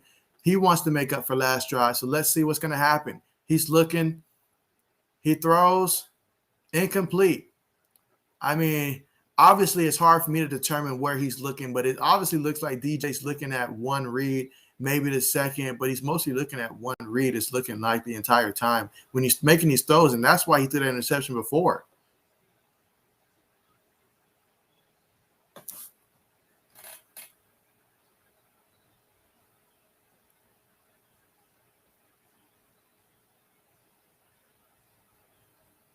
And so DJ's looking. He throws it, and what a catch. Sometimes it takes a turnover for you to go ahead and get, mentally into the game, start being like, all right, I already turned it over. Now I've got to go out there and just play, So sometimes it takes a situation like that. Like, all right, you already made your mistake. That's out the way. Now go out there and play football. Let's see. Old Man Mob says, you think there's any truth about Rob Ninkovich saying that Mac Jones was teaching Cam the playbook? I don't think so. I don't think so. I mean, I don't think that there's much truth to that, honestly. Because, I mean, Cam, there's one thing about Cam. I think that he's, pretty bright. I mean, he had to come in last year and learn the playbook on the fly. I don't think that was the case when it comes to Cam Newton being taught the playbook by Mac Jones, especially since, obviously I know that they're, implementing different plays this year. But, nah, I mean, I don't think that's the case. But I mean, I'm pretty sure that Mac Jones was a fast learner. I will say that. So I think those two got along very well, but I don't think that was the case at all. Or at least I'd be surprised if that was, actually the case.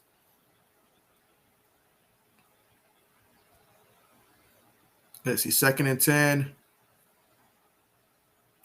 DJ's looking. He's in the pocket. Throws it down to the back, who stumbles before you can. You hate to lose your footing there. But it's going to be 3rd down coming up.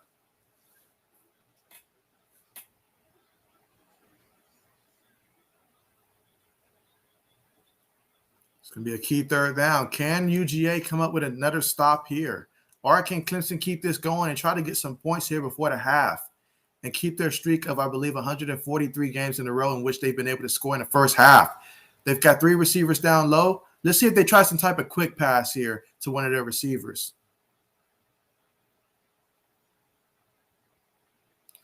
And, okay, that throw worked. But, I mean, that he read that play on that one. He just couldn't get there quick enough. But had he been able to get there a few seconds quicker, we might have been looking at another pick 6, guys, or at least an interception here. DJ has got to stop telegraphing where he's going with some of these passes because the secondary for UGA is reading this. Let's see. DJ's in the shotgun. He's looking. Throws it out quick. Incomplete.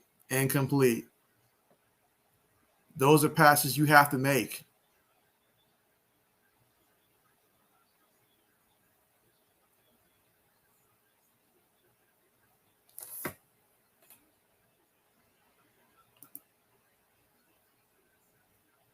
Let's see. Old Man Mob says, yeah, I think they all helped each other, but Mac Jones did have a head start because Patriots playbook is a lot closer to Alabama playbook. Yeah, absolutely. I think that, I really do feel that they helped each other there because there's definitely aspects that, that Cam Newton, could teach him by Cam being a former, not just first-round pick, but first overall pick, in terms of how to deal with expectations, how to prepare, all that stuff. And Mac Jones, he's a smart guy, very, very intelligent quarterback. He learned so much, at Alabama up under Nick Saban, and he's got some – I really like the intangibles that he has, and I've got no doubt he's going to have a lot of success with the Patriots. Now, will he hit the ground running? I think that he'll do a pretty good job early on. I think that he'll continue to get better, though, as he, obviously gains more experience, but I'm not going to have super, high expecting to come out and win some type of NFL MVP or anything like that, or even offensive rookie of the year, although I think he'll definitely be in that conversation, but we'll see how that goes. Meanwhile, BJ's taking his snap, and he throws at what is up? I mean, every pass is coming out. It doesn't – I don't know. I mean – oh, man, that's tough.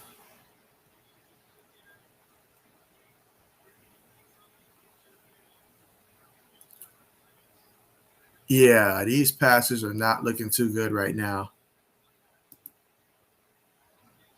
Yeah, absolutely agree. Absolutely agree. So yeah, they're gonna need for DJ to come out, look a little bit more poised in the pocket, make a couple more reads moving forward. But yeah, this is not gonna fly right now for Clemson. They definitely do miss that man, Trevor Lawrence. All right, so they're up there in his 4th and 10. I about to say, what took so long? The play clock is already out here.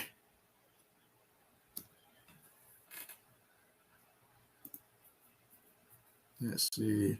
Mike, welcome back to the stream. Well, glad to have you here. First time for this stream, right? So glad to have you here. Yeah, so hopefully you're enjoying the rest of your Saturday. I know that there's been a lot of college football going down, Mike. So hopefully you've been able to enjoy watching some of the other games. I mean, I will say this though, that Alabama and Miami game, that was a beat down. Beat down. I don't know what Miami was thinking making that on the schedule. They should never have put that on the schedule at all. I don't know what they were thinking.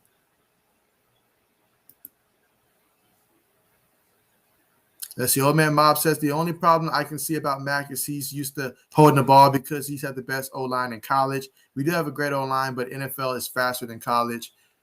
Absolutely. I mean, my biggest concern is those wide receivers. Mac Jones, he is more of that point guard, when you think of a quarterback. And so when you have the type of talent that he had at, Alabama, he knows how to utilize that talent and maximize that. I have no doubt that he can maximize the talent that we have at this roster. What we're going to need for both tight ends to be healthy for the Patriots and to really contribute a lot along with the new acquisitions at wide receiver. But we don't have that tier 1 wide receiver that I feel good about to where if he needs to throw the ball up, throw a 50-50 ball, in which we saw Brady do in Tampa. I mean, heck, even in the playoffs, where he just threw the ball up there in situations and let, a guy like Mike Evans or Chris Godwin go up there and win those 50-50 passes. We don't have that type of person on the Patriots right now. We were hoping to kill Harry turns into that type of guy, but right now that sounds like a pipeline dream. So we'll see how that continues to go. But I'm excited for Mac Jones. I really am.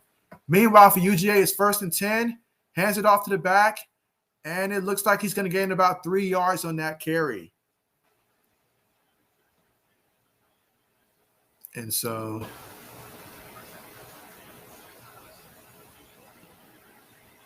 let's see. Mike says, you think Trevor, will he be that good? I think Trevor will be good. The question for me is, will he be elite? Will he be great? I don't think that he will be, at least not early on, but I think that he'll be good. He'll definitely be a starting caliber quarterback. I just don't know if my ceiling for him is as high as a lot of others. I personally think Zach Wilson has a higher ceiling than Trevor Lawrence. I personally like, the ability of, some of the guys like Justin Fields, and company moving forward. But I think when it's all said and done, Trevor Lawrence, he'll be a good quarterback. We'll just have to see what good actually means for him. Meanwhile, it's going to be halftime for the UGA Clemson game. So UGA is up 7-0 thanks to the defense picking them off and taking it to the house right now for Clemson. The biggest thing has got to be the struggles of DJ when he's passing the ball. There's a couple of times where I noticed that Ross, being the all-star receiver that Ross is, he just does not be on the same page as his quarterback. And so DJ has got to be able to, one, not telegraph where he's going with the ball and cause turnovers. And two, he's got to be able to throw the ball in the tight windows. He doesn't seem to be able to do that at the moment. And so we'll see what happens in the second half. And my evaluation of his performance so far, it does not look very well.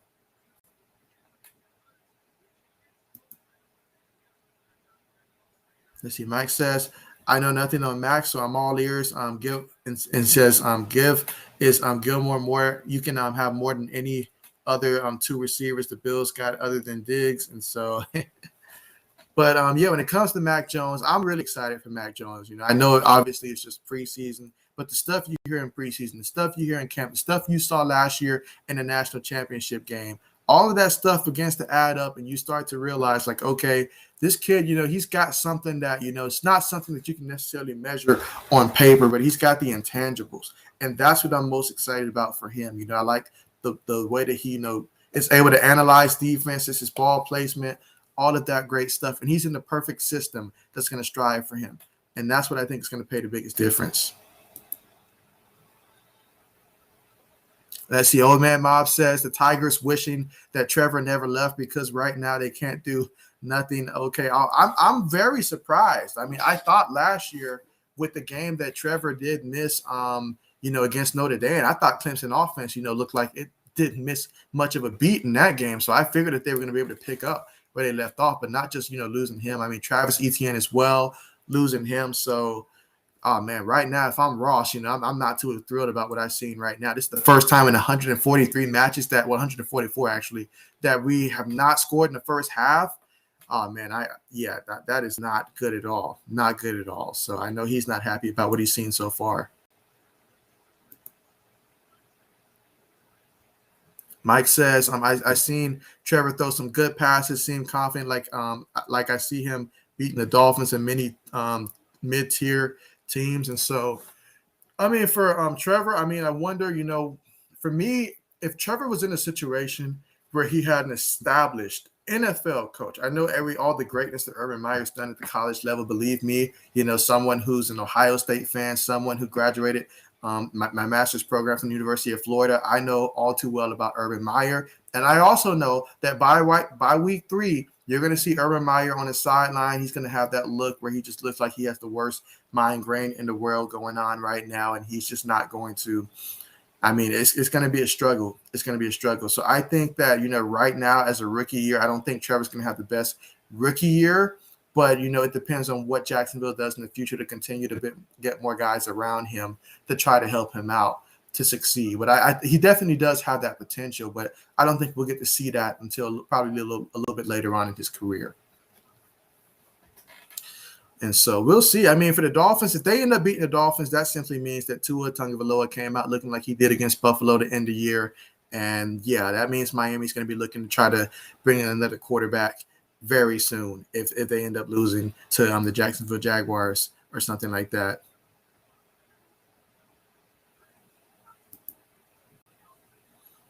Yeah, so Clemson's quarterback, the Clemson, his name is DJ, and how you say his last name beats me. But I just go by DJ, but he's got a unique last name. But I have not seen much from what he's been able to do so far in this one. So other than that pick 6, in terms of positive stuff, I'm sure that Dabo Swinney has had to see something to make you believe that he deserves to be the starting quarterback. But we're just going to have to see in the second half if he can showcase any of that. But I guess everybody can't come out the way that Alabama came out against the University of Miami today, right? Like, they just came super big. So you said, did I cover the Alabama game? No, I knew I was only going to be able to cover 2 games, and I was really already a little bit tired. I didn't go to sleep too early last night, so I was already a little bit tired halfway through the first stream. So I decided to stream this game as well because I figured that Alabama game might get ugly. And, yeah, that's exactly what happened. Did I think that this beatdown was going to happen? I thought Miami might have more pride in themselves in that than to go out there and get embarrassed like that. So we'll see how that works. But, man, I did not cover the Alabama game, and right now it's looking like it was a smart decision not to cover that one. I mean, it would have been a nasty blowout.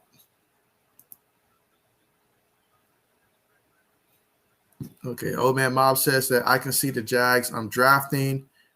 Let's see, drafting Justin Ross. And, yeah, I mean, you see the theme, from last year's first-round picks at quarterbacks to this year. They wanted to pair them up with a wide receiver, whether we're talking about, Jalen Waddle down there with Tua now, or either Devontae, Smith down there with Jalen Hurts, or either, obviously, Jamar Chase down there in Cincinnati reconnecting with Joe Burrow. If you're a GM, you're wanting to pair these young quarterbacks with guys they had the most success with at the collegiate level in year 2. So I think that would be something that you'd have to consider next year for Jacksonville. Obviously, the season hasn't played yet, but assuming that they end up, selecting within the top 15, that's certainly a conversation to be had for Jacksonville.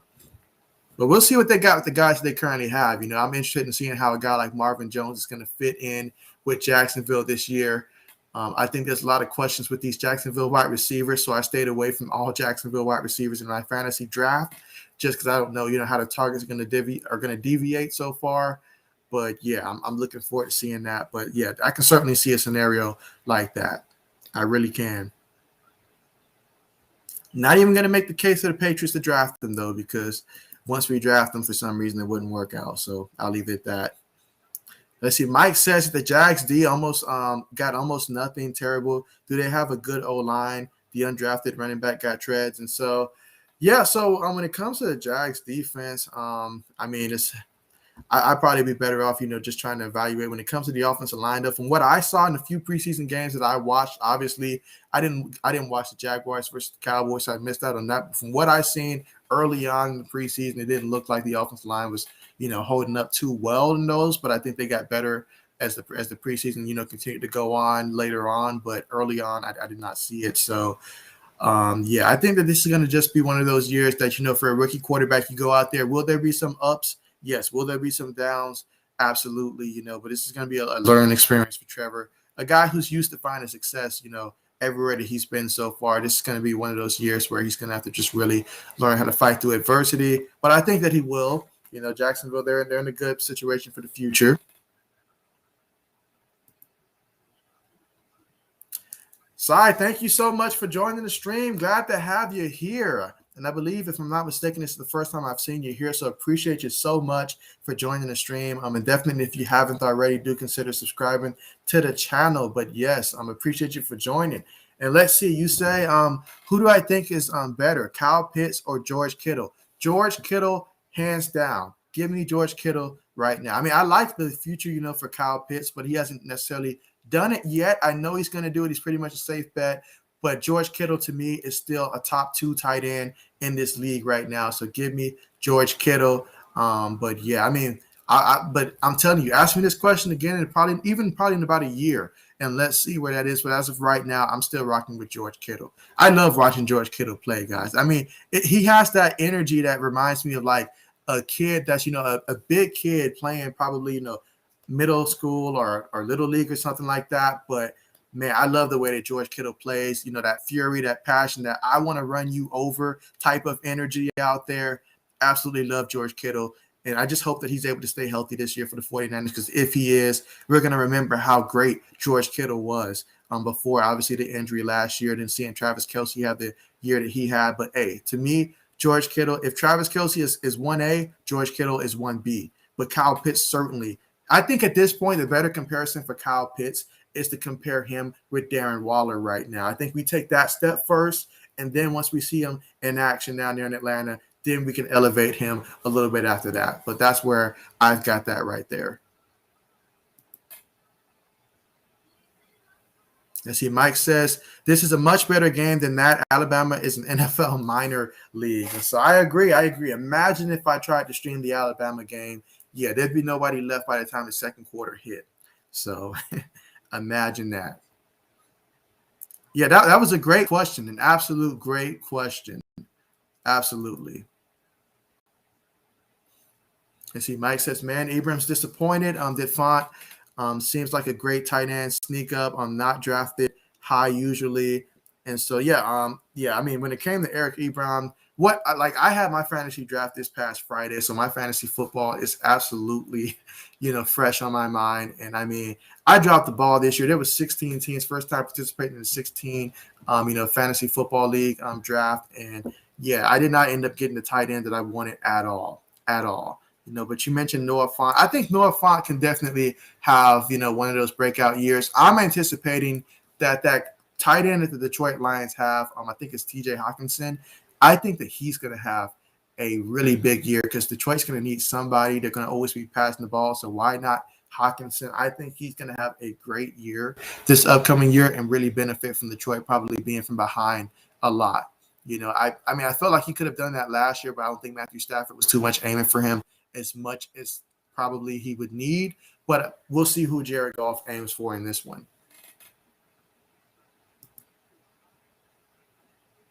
Let's see, Mike says, Waller took a long time, but he good. Oh, yeah, absolutely. Like when Waller gets going, that's fun to watch. And if you're a fantasy football owner, if Waller's going to have a good game, because once he starts getting some catches and stuff, you already know he's about to take over. So he's got that kind of takeover ability. I feel when I think of guys like him, and then I think of like the wide receiver position, I think of a guy like a Keenan Allen when he gets going for the Chargers and stuff. It's going to be a great day. And if you're a fantasy owner that has him on your team, you're just smiling because he's about to do some big things and make you proud. Some stuff that you probably wasn't anticipating that you were going to get.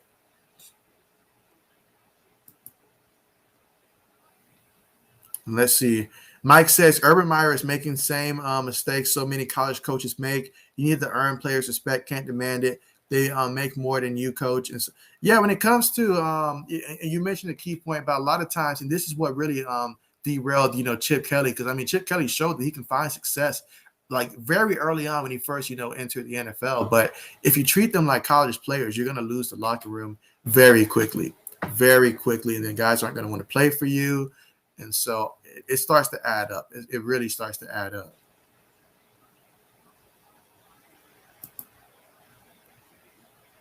Let's see. Uncle Rico Minshew had no respect for Meyer. And so, hey, Minshew, he wanted to go out there and compete. You got to love him. Right? He's a competitor out there.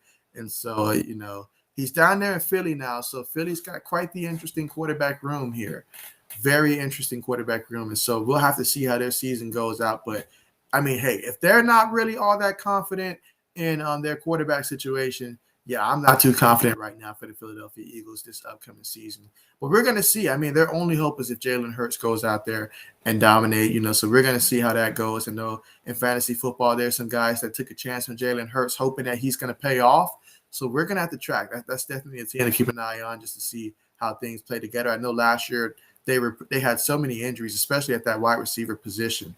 So, yeah. Mike says the Lions tight end, great call.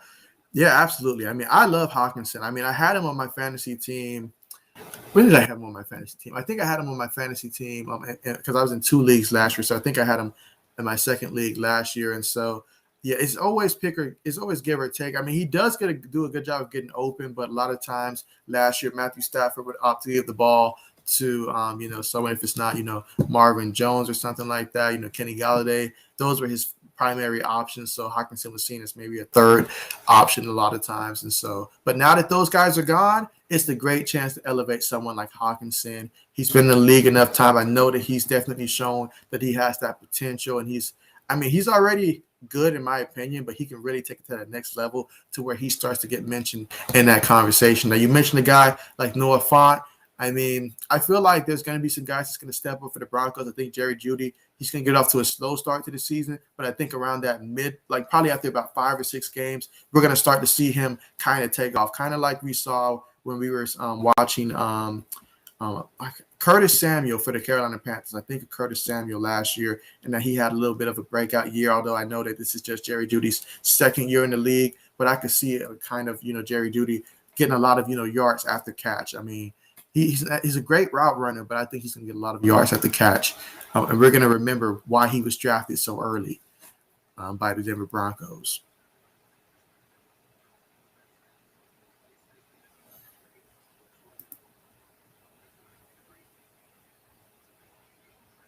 All right, give me 1 second, guys. I will be right back.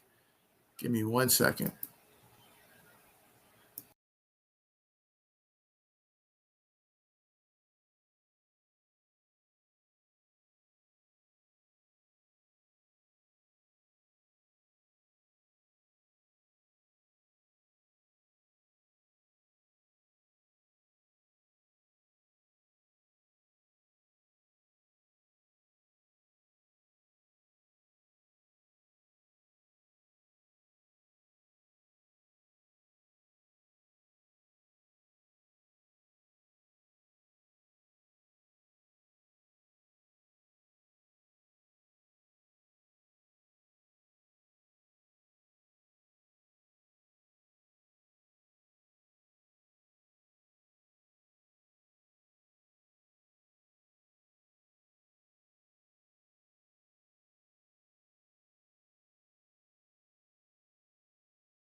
All right, I am back. Appreciate that. Let's see. What did I miss in the chat section? Let's see. Let's see. Mike says in other Division One news,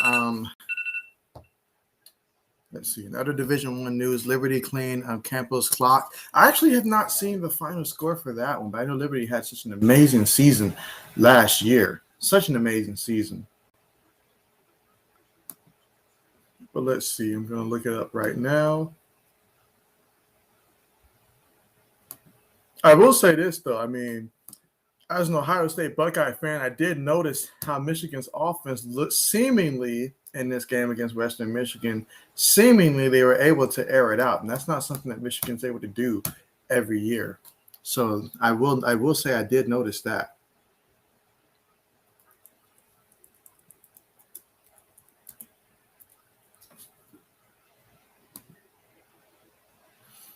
Oh yeah, yeah, they absolutely cleaned their clock. That final score was Liberty 48, Campbell had 7. I mean, they might want to take the fighting out of their name and just go from fighting camels and just call themselves the Camels at this point because there was no fight in that one, no fight whatsoever. 48-7.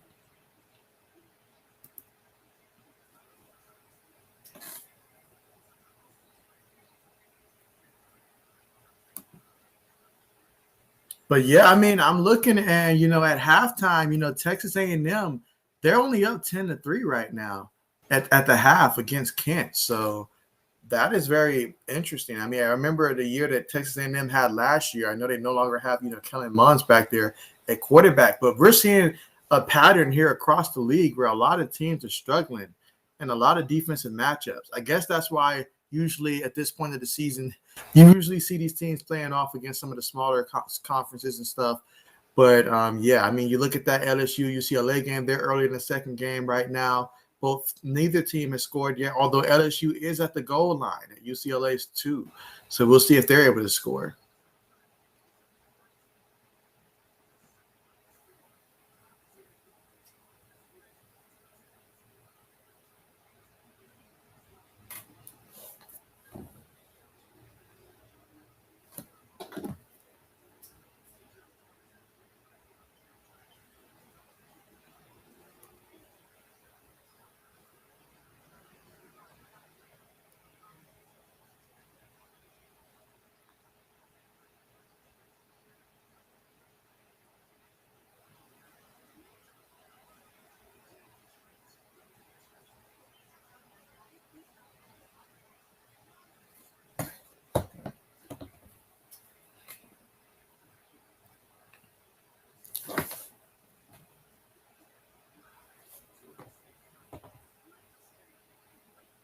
And so just to take a recap of what has happened so far in this one, I mean, you've got Daniels for Georgia. He was 13 of 16, 68 yards. Really, I mean, he made some smart passes, I guess you can say, but really not much in terms of driving it down there. They did get into one-time position to kick a field goal, ended up missing that. But outside of that, I mean, Milton, he's had 3 carries for 18 yards. White, he's had 4 carries for 14 yards. Cook, he's had 3 carries for 12 yards. So overall, as a team, UGA had 42 yards rushing in that first half, which is a lot more than what Clemson had in the first half because they had on 10 carries collectively, in which 5 of which came from their quarterback. They have a total of 1 yard to show for it rushing for Clemson. And yet that contributes to why they're losing. You have that. You have the pick 6 thrown again by DJ. He's 10 for 20, 89 yards, an interception. So that's just not going to cut it at all. That's not looking anything near what we expect from Clemson's offense.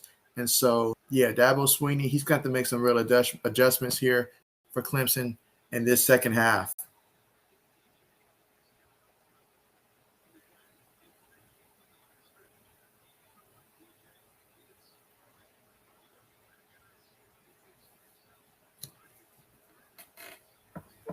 All right, but here we get ready for the second half of action. This is the fun part here.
All right, so here we go. DJ is in the shotgun.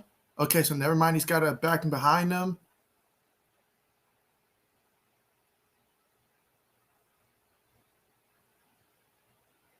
They hand it to the back. That's going absolutely nowhere. Absolutely nowhere. Gain of maybe about a yard.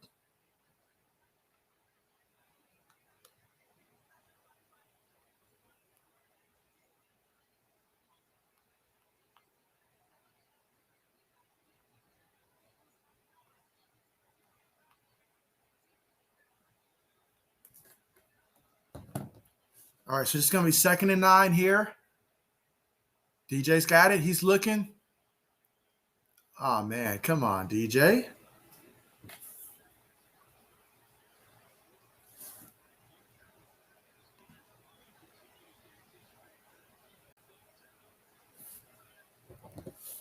Let's see.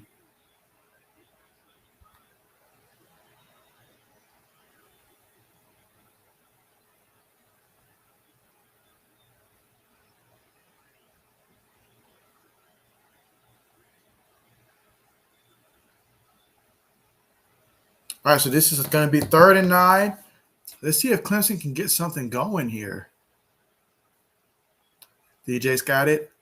Georgia brought the blitz. And again, he's throwing it into the turf, but there's a flag here. Oh, man, come on now. That's got to hurt there because, I mean, I think if you don't foul him on that, I still don't think they get the first down in that situation, even if he catches it, just based upon how the ball's been thrown lately. So, yeah, Kirby Smart, he doesn't like it. He gets it. I mean, you look at that play.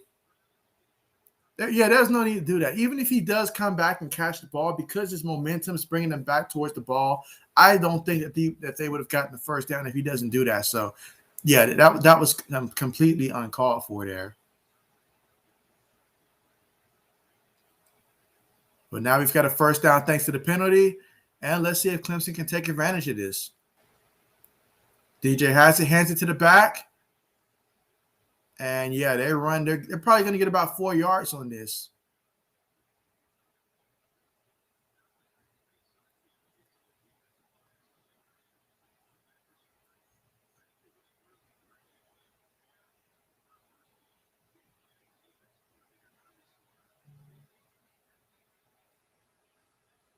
Let's see, 2nd and 7. Oh, man, pressure's coming up the middle, and he throws it out of bounds. So now we're looking at 3rd and 7 here. Yeah, Georgia's starting to bring the pressure here.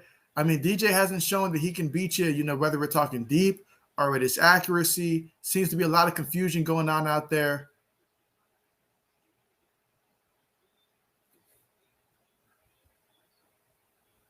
Let's see. What other games did I like best today? I mean, the games that I enjoyed, I mean, I didn't get to watch it because I was streaming, but I would have loved to see the Oklahoma and Tulsa finish there. I mean, thanks to Ajashak, giving me the play-by-play on what was happening. I was able to stay up to date with that.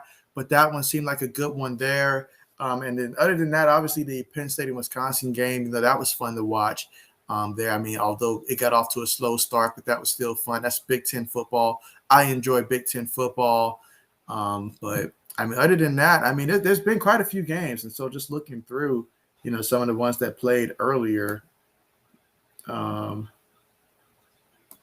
see. If we're going based upon just the ones today, Oregon and Fresno State, that game was a lot closer than I anticipated it was going to be. Meanwhile, yeah, they're trying to creative ways to get the ball into Ross' hand because they know the talent that they have at Ross. But right now, DJ just isn't there right now to be able to get him the ball. So let's see. Adishak says that the game has been really low scoring. Yeah. I mean, I guess that's why usually in week 1, we don't see a lot of these, premier matchups. They usually come in like week 2 or preferably week 3 when teams have a couple weeks to, go out there, see what's working, what's not working, who's performing and stuff like that, build their confidence, get some chemistry going. But yeah.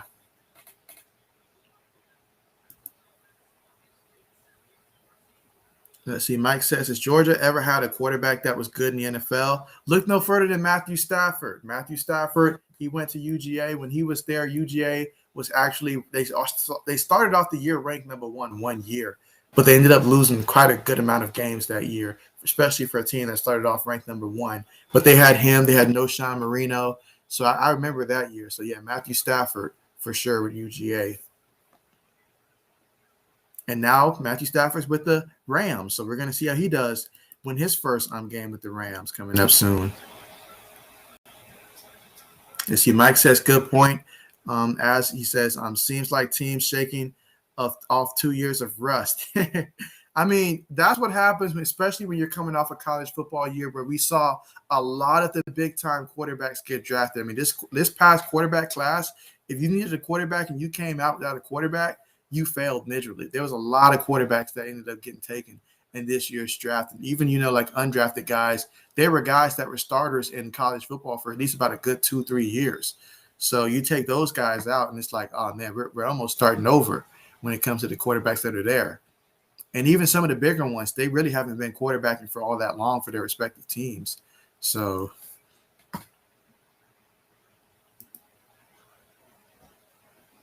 let's see. Got who the ball, Ross. And so, definitely Justin Ross getting him the ball. I mean, because he's definitely one of the top receivers, and he's going to be a high draft pick in next year's draft. So definitely, getting a guy like Ross the ball, that's going to be important. And I wonder how, if DJ's really capable of consistently getting him the ball in games like this. Now, we know once they start playing, I don't know, teams like the Demon Deacons and stuff, it might be a little easier there. Just a little bit. It might be a little easier. But we'll see, how that goes as things continue to go on. But, yeah, right now against Georgia, they're definitely struggling right now. But we'll see if DJ starts to get it together here in the second half.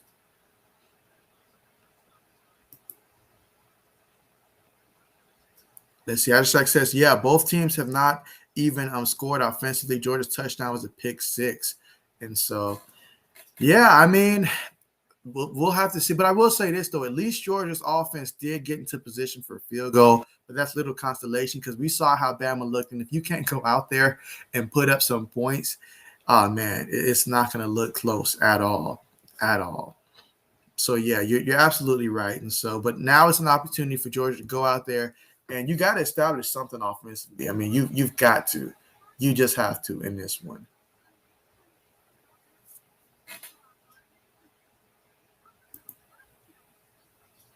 You see, Mike says, "Oh, really, Stafford? Yeah, Stafford. He was absolutely, out of UGA, and so yeah, when Detroit took him, came in out of UGA and never looked back."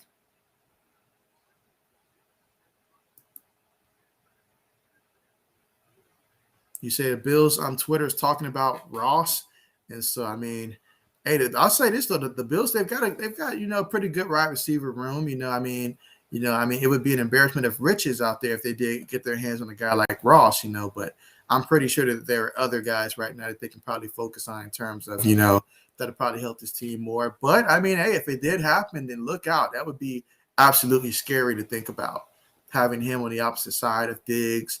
And, oh, man, then you still have, Emmanuel Sanders and company, assuming they bring him back next year. So talk about possibilities. Talk about possibilities.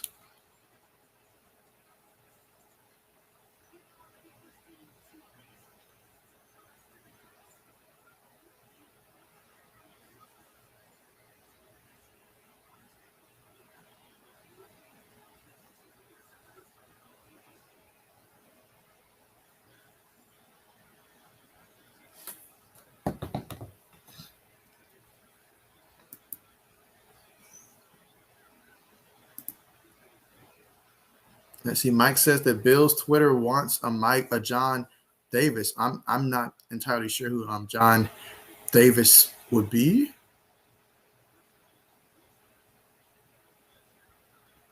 All right, that's an incompletion. So we're going to be looking at 2nd and 10.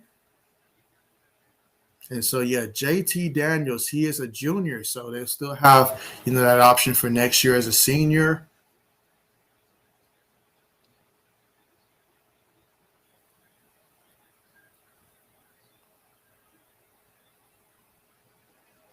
Hands it to the back. And he's running, gets the first down. Nice carry on that one. Let's see. Mike says that Gabriel Davis may be the Bills' number 2 receiver. Really? Okay. Interesting. And so, yeah, that's definitely something I'm going to have to pay attention to in week 1.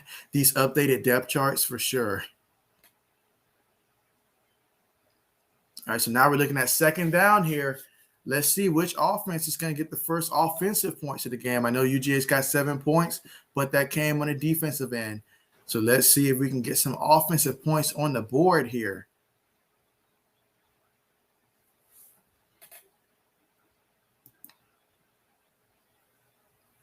Let's see. Ajashak says that the Illinois is still losing by 6. My goodness, fighting a line night. Come on.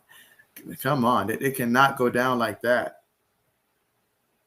Hands it off to the back, but he's not going anywhere. Yeah, they definitely got him for a lost yardage on that one.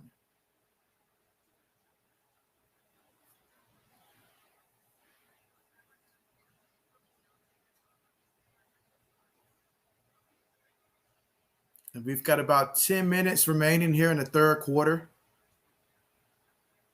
It's 3rd down and 8, and we're still waiting to see which offense is going to come to life first, if any.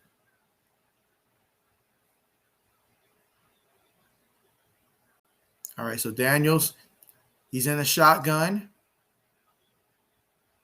Snaps it. Clemson bringing pressure up the middle. Picked off. Clemson with the interception. And, man, these defenses, they have came to play today.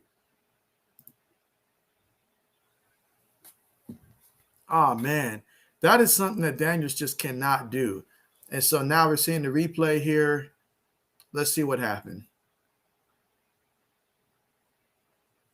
All right, so Daniels, he's clearly looking at his read right now the entire time.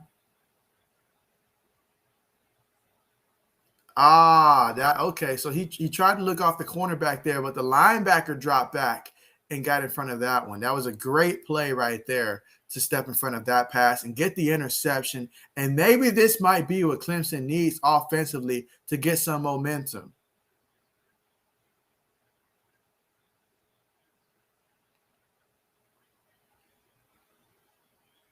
You have to get points in this one. If you're Clemson right now, you absolutely have to. All right, so let's see where they're at. I mean, they're at, Georgia's 32-yard lines. They got to get something. And DJ tosses it. Gain of about maybe 2 yards on that. This will be 2nd down and about 8.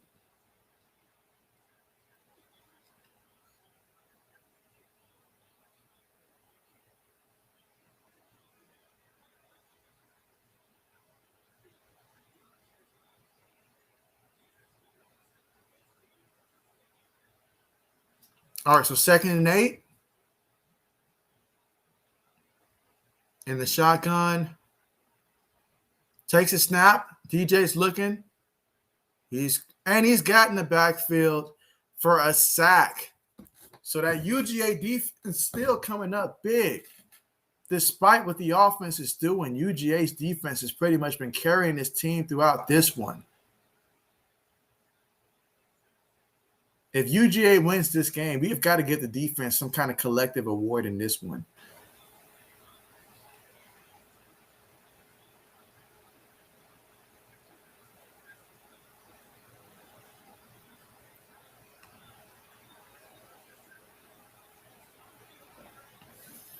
All right, it's 3rd and 16.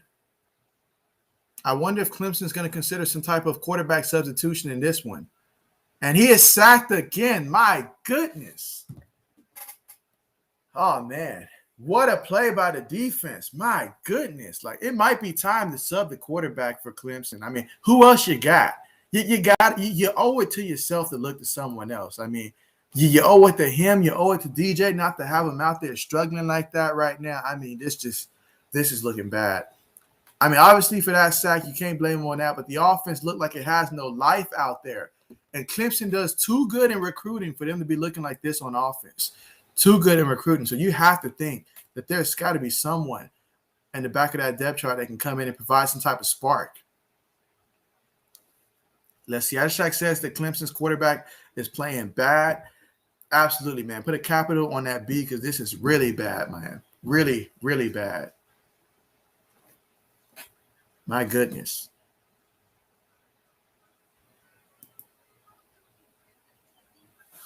Mike says off topic. I'm gonna say this is very on topic, but he says that Mel Kiper has Liberty quarterback Malik Willis the third best in the draft so far. And so, I mean, I haven't necessarily seen him play, but I mean, it would not be the most craziest thing ever. I mean, it'd be really nice for Liberty, though.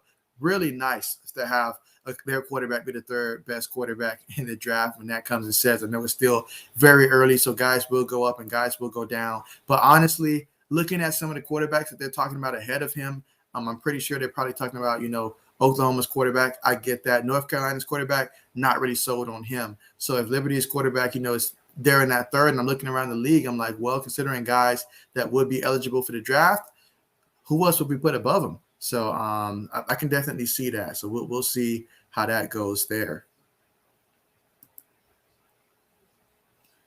Let's see. Mike says Kiper has JT Daniels 10th.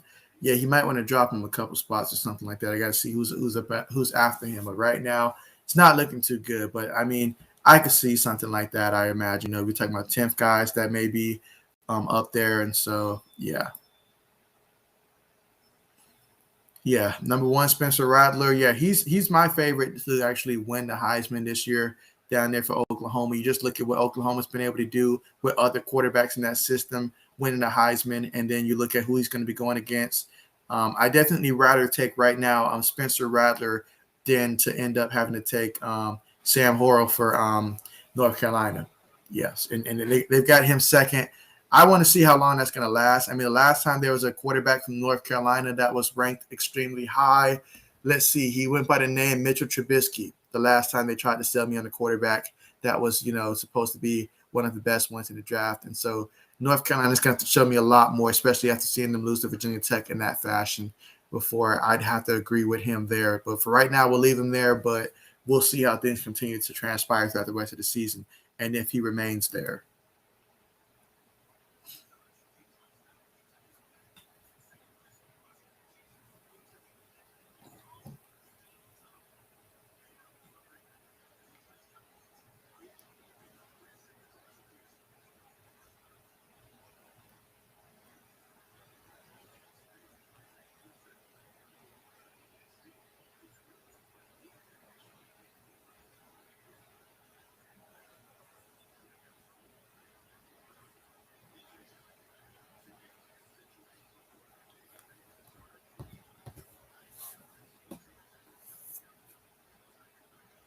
Let's see. Mike says, hard to buy into North Carolina quarterback in the draft.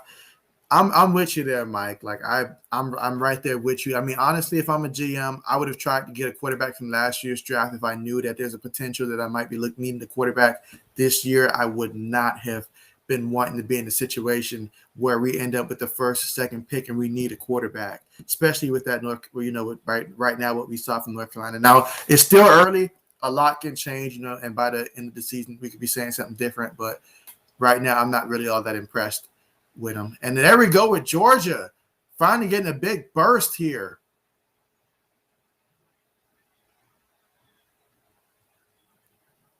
All right, let's see if this could provide a spark. I mean, the way that the defense is playing with energy, that has to be contagious.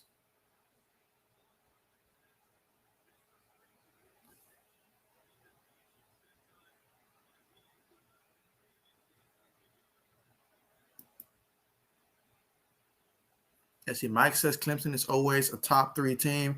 Hard place to start a quarterback if rusty. Oh yeah, but he's obviously he's new to the situation. Meanwhile, JT Daniels with the completion there. Okay, UGA playing with a lot more energy now on offense, which is a great sign if you're UGA, not necessarily if you're Clemson. But yeah, you can starting to see they're playing with a lot more energy, and that just comes with obviously JT, being his, being a junior now, and so he's obviously got a lot more experience in terms of starting from last year. So let's see if that carries over to some points here for the first offensive points again. Because remember, no offense has scored in this game yet. The 7 points you see up there, that came from the defense.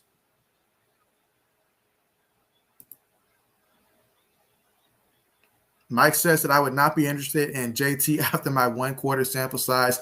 Mike, if you've got good eyes, I'm right there with you. But yeah, I knew it coming into the season, JT. I mean, for where he's at right now, that's fine. But in terms of the NFL, no. Okay, nice play there. And Georgia's trying to get a little creative here to try to get some yards here. It has been a struggle, but absolutely.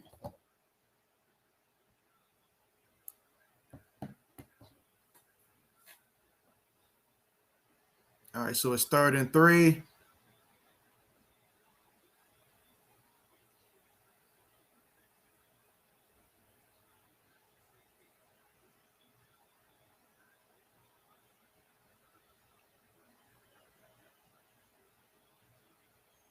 Hands it to the running back. Okay, I'm liking how this is looking.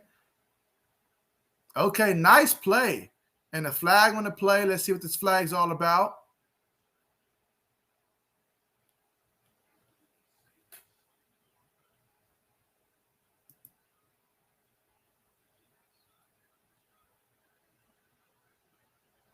Holding on the offense. That can derail a drive right there. You get a holding call at the wrong time. That can definitely move them and take away that momentum that they were actually striving with here. You felt like the offense was doing some great stuff. And oh man, I mean, yeah, that hurts right there. That penalty hurts. Let's see. Mike says may want to get Clemson guy out, put him back in next game, or do you think he seems calm? I personally would take him out. I would take him out right now. And I saw last year when you look at the first game, I think it was the first game that Georgia played, if I'm not mistaken.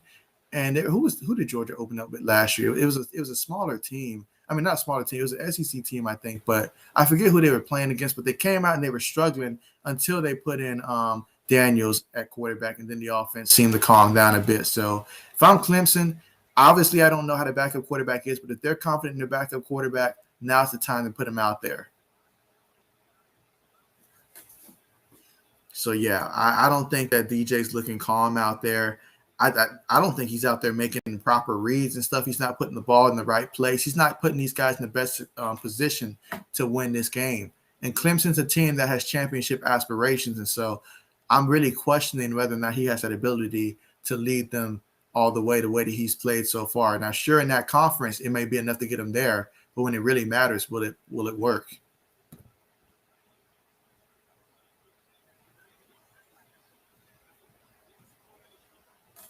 All right, so we're looking at a 2nd down and 4.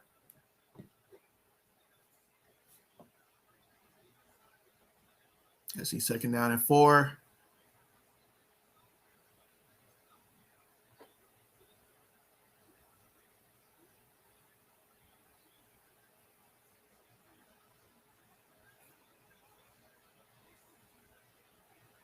All right, so Daniels in the shotgun. He's looking, throws it up.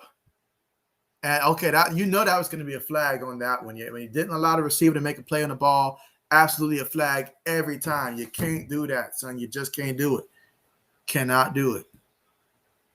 Had his hand on his shoulder to begin with, grabbing his arms, not allowing him to come back to the ball. Absolutely.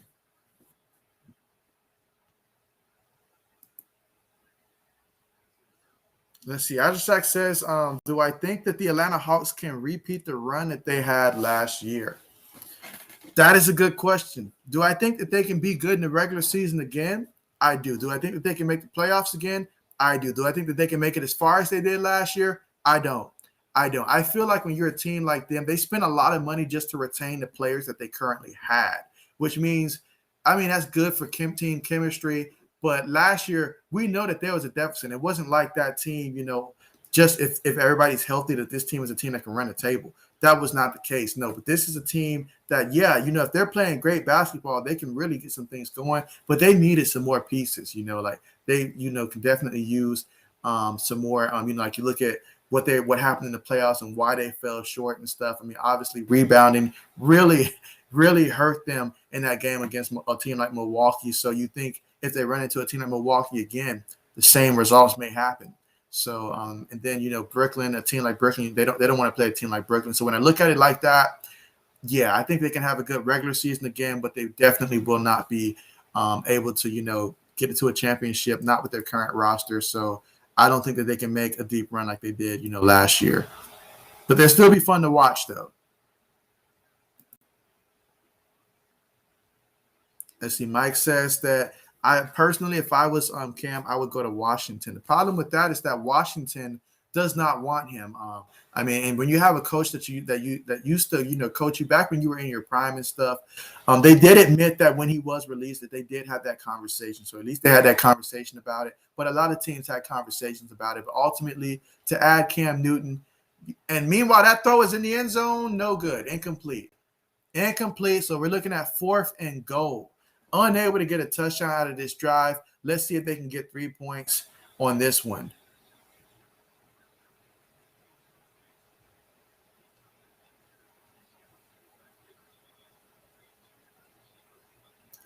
I probably would have given it to the running back, no lie. I probably would throw that to the running back.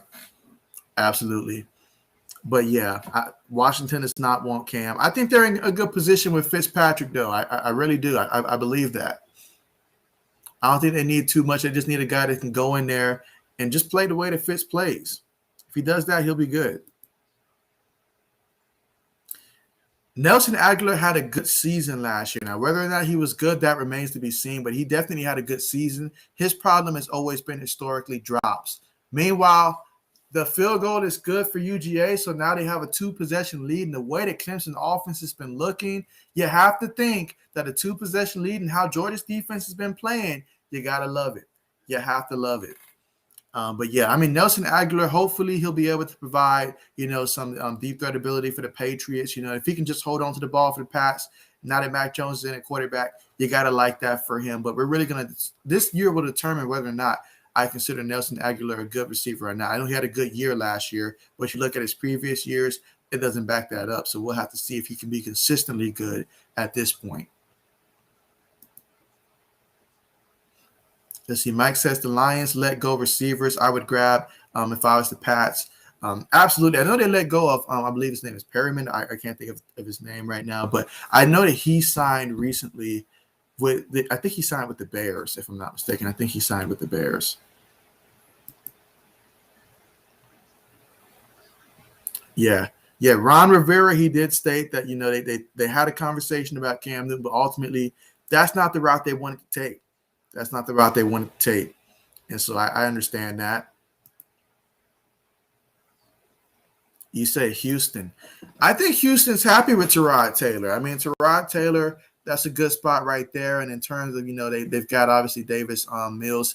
He's a rookie that they drafted. I don't have high expectations for what he's going to be able to do, anything like that.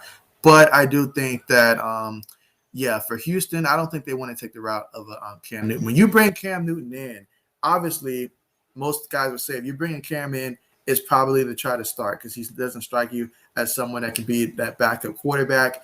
And the reason why he can't really be a backup quarterback, aside from his outstanding, personality that just stands out and stuff, is the fact that look at how different New England's offense was when they had Cam Newton, And so obviously that's not the offense they wanted to run. Who around the league wants to run their offense that way, like the Patriots did last year with Cam Newton? I don't think any team ideally wants to walk into it and change their offense. Personally, it would have to be a situation if maybe the Baltimore Ravens, if like an injury or something like that were to happen, in terms of if he were to come in as a backup or something like that. But just looking around the league, though, I don't know. There'd have to be some injuries that would go down in terms of the best fit for Cam. But at this point, it's tough. It's really tough. A lot of teams, they've already got their roster secured. They're comfortable with who they've got right now. So it was tough to see Cam, get released like that, because I figured after all that you invest in him, if you don't start him, at least keep him as a backup. But I never questioned Bill Belichick when it comes to that type of stuff. I'm sure he has his reasoning. We'll never understand his reason, but I'm sure he has his reason. So we just go with that. Let's see. Mike says that I forgot the Eagles got Minshew. That's a step up. I say Jalen Hurts obviously has the highest potential. I think what we see with Gardner Minshew, it could be. If Jalen Hurts goes out there and struggles, then yes, that's a situation where at least you don't have to look over your shoulder and say, do I really want to put Joe Flacco in right now in his career? No. Joe Flacco's just happy to be in the area, honestly. But and meanwhile, they show a game break that UCLA out here making plays. Okay, so UCLA, is it a touchdown? What a touchdown. UCLA is up on LSU 14-7. Okay, wow. That's a game that definitely keep your eyes on right there for the UCLA Bruins. Wow. But yeah, in terms of for Gardner Minshew, I think if he does get an opportunity, it's going to be fun to see because he's going to have a lot of weapons to work with in terms of different types of receivers. So it could be, but I think the right move is to give Jalen Hurts an opportunity first, and if he struggles, then go with Gardner Minshew. But that would be interesting if they did turn to him.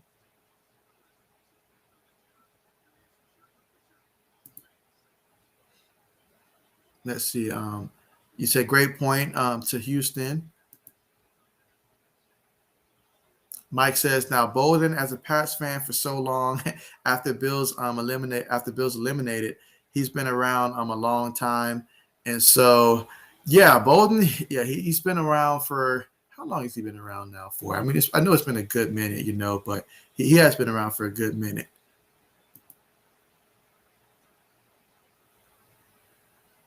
And so there we go. And so Mike says Cam is much better than Tyrod as someone who had watched both a lot. I feel like the Cam Newton, obviously before the injury, was better than Tyrod. But right now, in terms of implementing a system that'll work, definitely I would go and say that I would take Tyrod right now over Cam. And it's just, Tyrod's more of that pure passer type. Cam, a lot of what he does has to run. And so, but I personally, like, if I'm a team that I don't already have a system in play, but I think it really just depends on which team it is. For the Pats, I'd take Cam over Tyrod, but if Houston, I would take Tyrod over Cam. So it really just depends on what we have in place, what we're trying to establish, and stuff like that.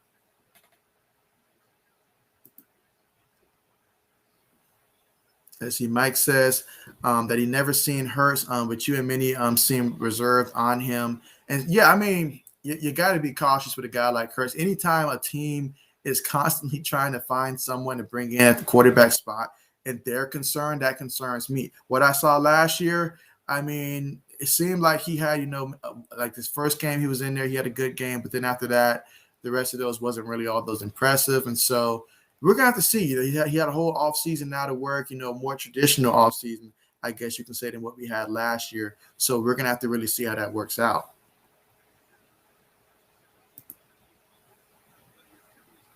Let's see. Kevin says that the Lakers will probably sign Cam.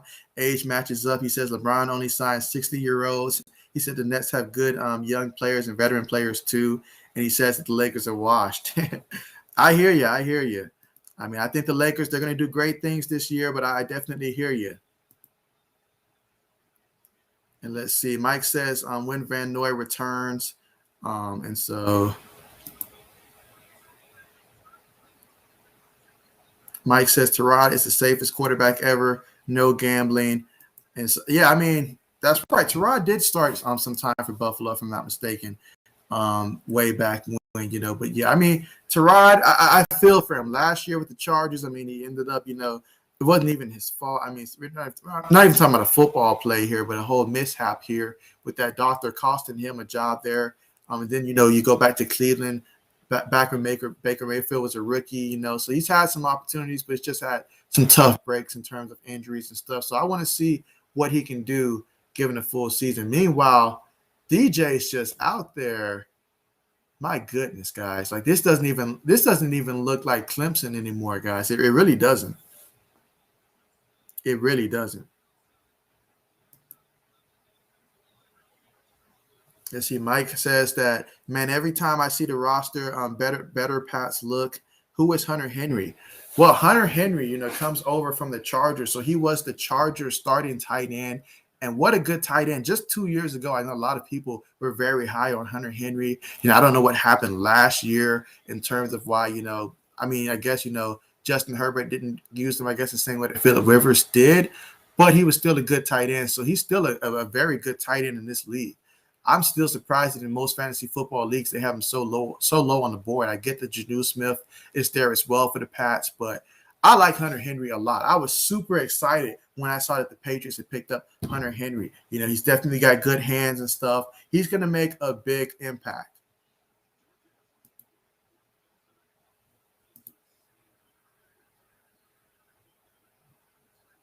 I'm sorry, I feel like I skipped something here. Let me see. Okay, so you said when did Van Noy? Yeah, so Kyle Van Noy, he returned. Like we brought him back this offseason after he spent 1 year with the Miami Dolphins. Is he good? He's good, but he's good with the Patriots, I feel. I mean, like he did have a leadership role with Miami, but ultimately, he was surprised when they let him go. It came as a surprise that Miami did let him go. But yeah, he's definitely one of the type of guys that you've seen Bill Belichick throughout the years pick up and plug in on that defense. And, he comes in, great mindset, great leadership. He makes plays. I'm not going to say that he's going to go out there and get you like 120 tackles in a season, but he makes good impact plays, and his leadership does help. So he's definitely a nice role player for these Patriots on that defense. And he's certainly someone that does contribute a lot for the Patriots, as he did 2 years ago when he was with the Patriots prior to being with the Dolphins. So yes, he is good, and it's nice to have him back in that defense, along with so many other familiar faces from the Patriots, whether we're talking about opt-outs or guys that came back. So I'm excited for this Patriots defense. I really am. I think that a lot of teams are going to see just how good we're going to be this year defensively. Meanwhile, Daniels, he boots to the right, throws that one, and that's a first down. Gain of about a good 13 yards. And we're starting to see that this UGA offense is starting to pick up, folks. So what can I say? Right now, it is looking like this has been all Georgia. I mean, I don't know why Clemson will not move on from DJ right now, but the offense looks like it is not utilized to its fullest extent right now, and they need to make that change, honestly, guys. Like, I feel like it's now or never. I would make the change. I would do it. Let's see. Mike says, what is the deal with Matthew Slater? Never got it. Is he a receiver? Matthew Slater is a wide receiver. However, his primary use is that he is a tremendous, absolutely tremendous special teamer, particularly on that punt coverage unit. He has been very clutch in that punt unit. And Bill Belichick, he loves special teams. He really values special teams players. So Matthew Slater is a guy that's really high with Bill Belichick, because if you can play special teams at a high level, Bill's going to love you, and that is what's kept Matthew Slater around for so long for the Patriots, and as you said, is he a receiver? Most people never really see him get in at wide receiver because, I mean, he's primarily just used for special teams. And so special teams does have an important role, and Bill Belichick understands that, so that is why he is with the Pats. Okay, you say Antonio Brown, Brady connection. Did they play for the Pats? And so, yeah, it happened so fast that honestly, if you blinked, you could have missed it. They really only played together one game for the Patriots, but, a lot of that had to do with at that time, it was like the first game. As soon as Antonio Brown got there, Tom Brady started throwing him the ball. I was mad, though, because my fantasy team, I had Julian Edelman on my fantasy team, and the moment Antonio Brown got there was the moment that everything just fell apart. Matter of fact, I think Josh Gordon was there as well that year. I think I also had Josh Gordon as well. So I had Julian Edelman, I had Josh Gordon, and Josh Gordon was not getting a lot of passes, but Antonio Brown came, and Tom Brady targeted him like crazy, because at that time, Tom Brady saw what was happening. He had no wide receivers, so the Pats went ahead, picked up Antonio Brown. And, I thought it was going to be a great move. And on the field it was. But then off the field stuff happened. Next thing you know, Pats let him go. End of that story. But, yeah, Brady and Antonio Brown, they built that connection, somewhere around that time. And ever since, Brady's just been extremely fond of Antonio Brown because, my goodness, the man, he's definitely a great athlete. And Tom Brady appreciates how good he is on the football field, for sure. Let's see. Mike says Pats. Okay, I got you. And Mike says that he's rooting for Clemson, so this sucks. Yeah, in terms of for this one right here, I feel like this would be a big loss for Clemson, a really big loss for Clemson, a bigger loss for Clemson than it would be for Georgia, because if you look at it from the aspect of, okay, Clemson's clearly the best team in the ACC, or so we think. I've got to see how Clemson looks against some of these other teams. But I definitely – North Carolina lost. That was a big blow for the ACC because they really want to have two teams in the top 10. And then Miami got beat they got beat bad.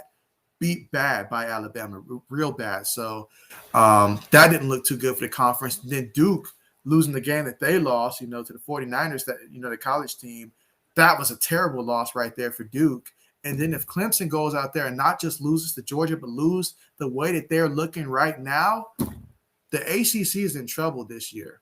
Like, I'll go ahead and press the panic button. I know it's week 1. I would never press the panic button this early, but I would definitely consider pressing the panic button because it seems like an all-around loss for the ACC this entire week. I mean, and correct me if the ACC has had somebody stand up, and look really nice right now, but I'm not seeing it. I'm not seeing it right now. I mean, I guess you can make the case for Virginia Tech since they beat North Carolina, but I'm pretty sure that's just the case of North Carolina being pretty bad, to be honest.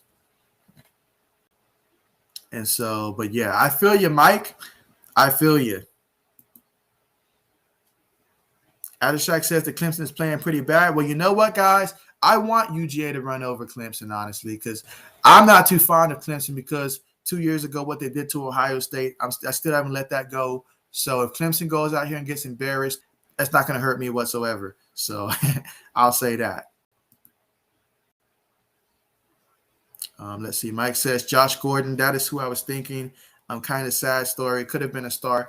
Oh, my God. Don't get me started on Josh Gordon because, Josh Gordon, so much potential. Just seeing what he could have been. If you imagine if Josh Gordon, if he would have just been on a straight and narrow path throughout his career in Cleveland. And then if Johnny Manziel would have actually panned out and, been actually more focused on football than other stuff, if those two could actually got it together at the NFL level, I'm telling you, that would have been magical right there. So I'm absolutely sad every time I talk about the Josh Gordon situation. Then he came back with my Pats. I was so excited. But when we really needed him, that did not pan out. And that began the beginning of the end of the Tom Brady era. It's the fact that Josh Gordon and Antonio Brown did not work out. Because if they worked out, Tom Brady has weapons, and then I don't think he has as big a reason to leave. So, the Charlotte 49ers, that's who beat Duke. And so, the ACC's been getting battered around. Meanwhile, Daniels, he takes a sack there on that play. What a play to get the sack. And so Clemson's defense hasn't given up, but they've got to be very frustrated with the offense right now because the offense is holding them back a lot.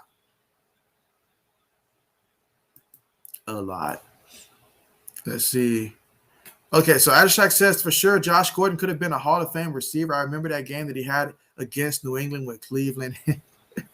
Adishak, you have to do me a favor, and we're going to not bring that game up anymore as a Patriot fan, the one request. But, Josh Gordon, he had all the potential in the world. What could have been? You just look back on a guy like that and say, what could have been? And he really could have been something special. We saw a glimpse of that early in his career. He really could have been something special out there. Let's see. Mike says UD cleaned Sun team's clock. And so absolutely, man. Absolutely. Angel, thank you so much for joining the stream. Glad to have you here. Appreciate you so much for joining. How are you enjoying the game? Which team are you rooting for? Let's see. Mike says Manziel, Brad. Oh, I see. We're digging deep here. Blackman, what a waste. Yeah, waste of a talent. So sad. Oh, man, I feel like this stream's about to turn into a recap of all the players that could have been and they never became.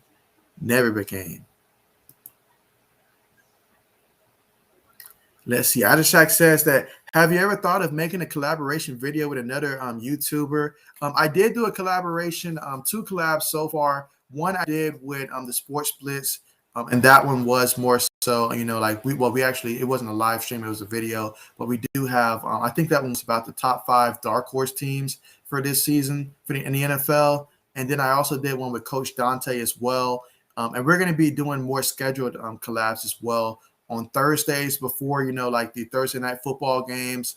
We're going to also do them Sunday nights after every game is played, as well as Monday night after each an NFL game is played as well. So, definitely stay tuned for that as more information is going to come out on that. But the first thing will be before the Buccaneers and Cowboys game. I'm thinking an hour prior to that game, and that one will be on my channel. Now we do rotate whose channel is going to be on, so you'll definitely have to stay up to date with that information there. But I'll do my best to make sure that I post that information for you guys.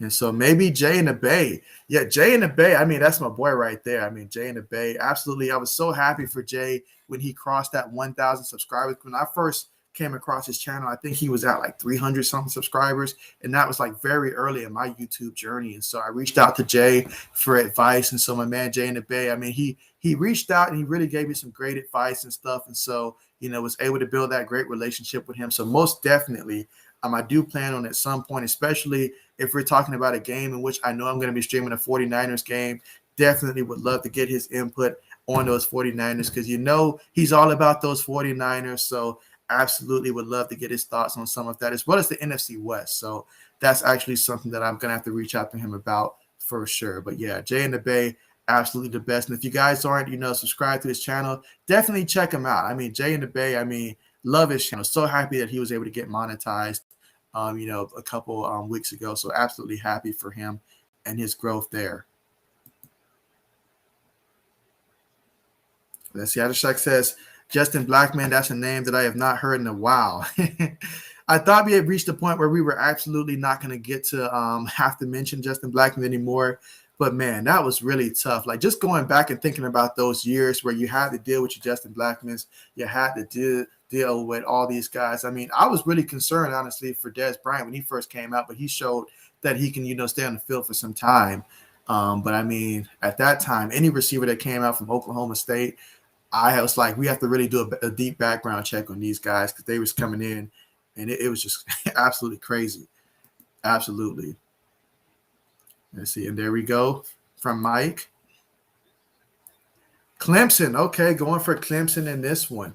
Yeah, Clemson it's amazing how Clemson looks completely different than how they looked a year ago. I did not expect this type of a drop-off, even after losing to Trevor Lawrence and Travis Etienne in the backfield, because they do such a great job recruiting. And that's why they have to switch it up at the quarterback position. I feel like they just have to switch it up at quarterback. Okay, so Mike says University of Buffalo. I haven't heard anything about Buffalo so far. You said they cleaned some team's clock. Wonder who did Buffalo end up playing? As Mike says, I only bring up Justin Blackman because I kept checking for like 6 years for the Jags to activate. Want to see him play. The only way you're going to get to see him play, you're going to have to find a Madden game in which he is active on, and that's the only way you're going to be able to see Justin Blackman. Another guy with so much potential, but it just never panned out. Oh, man. That play right there just kind of symbolizes how the kind of day it's been for Clemson out there. And Dabo Swinney, he is not happy at all right now. Not happy. I know he's extremely frustrated.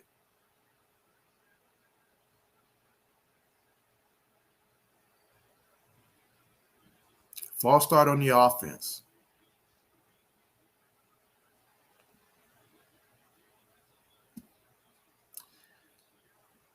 Oh, man, guys. I mean, DJ's having a rough night out there, guys. Only touchdown that he's throwing has been for the other team. If he doesn't throw that pick six right now, we're probably looking at maybe a 3-0 game right now.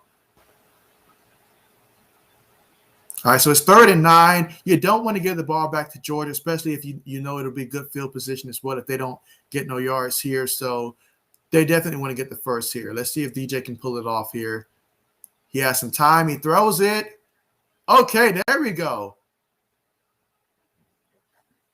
And that's exactly what this offense needed right there out of him, to show some signs of life. And sometimes you just need to get a big play to get things going.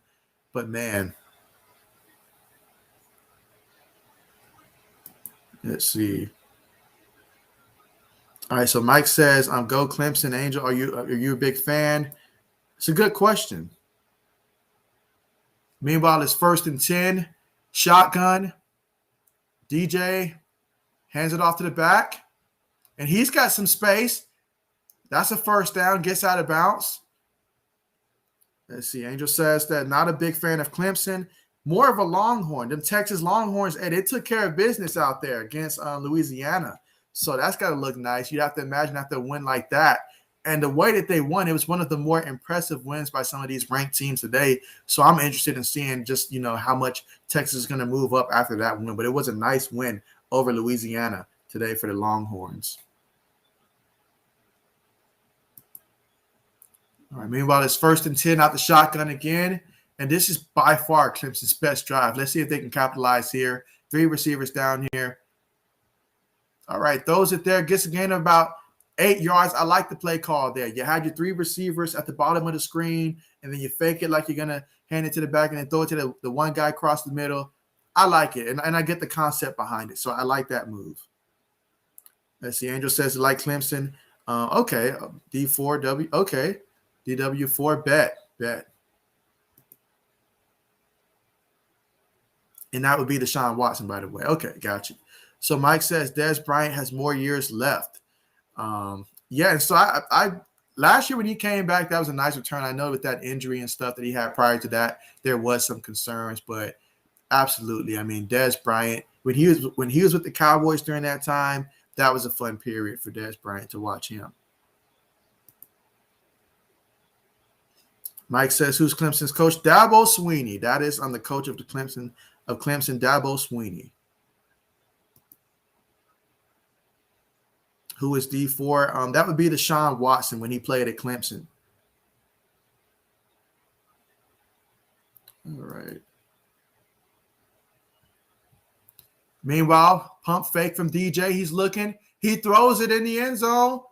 My goodness, if ever a flag. I mean, could you make it any more obvious than that? Wow. That's a big flag right there.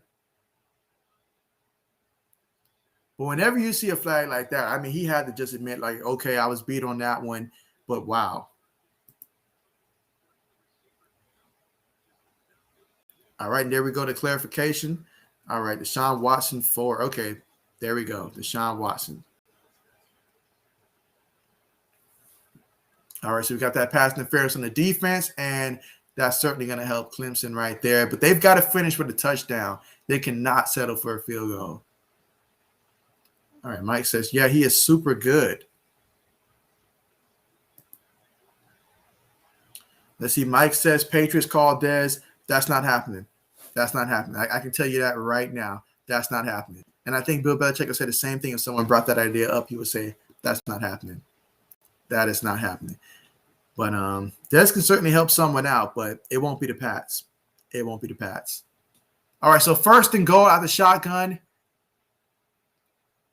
All right, DJ's got it. Pressure's coming, throws it away. Smart play, just throw that ball away because the pressure was coming. Good play on that one. They still have to find a way to punch it into the end zone here.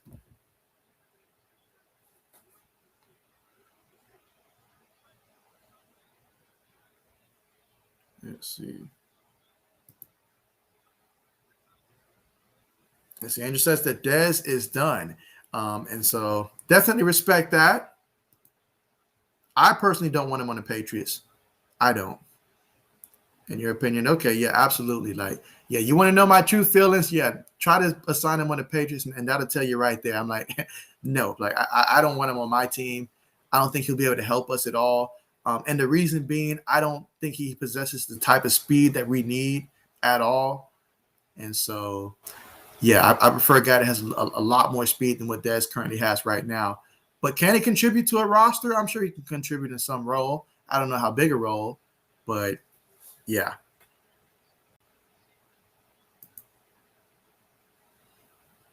Let's see. Mike says, and I'll get to this question after this play here because it is currently 3rd and goal. They're about 5 yards away from the end zone. All receivers out there.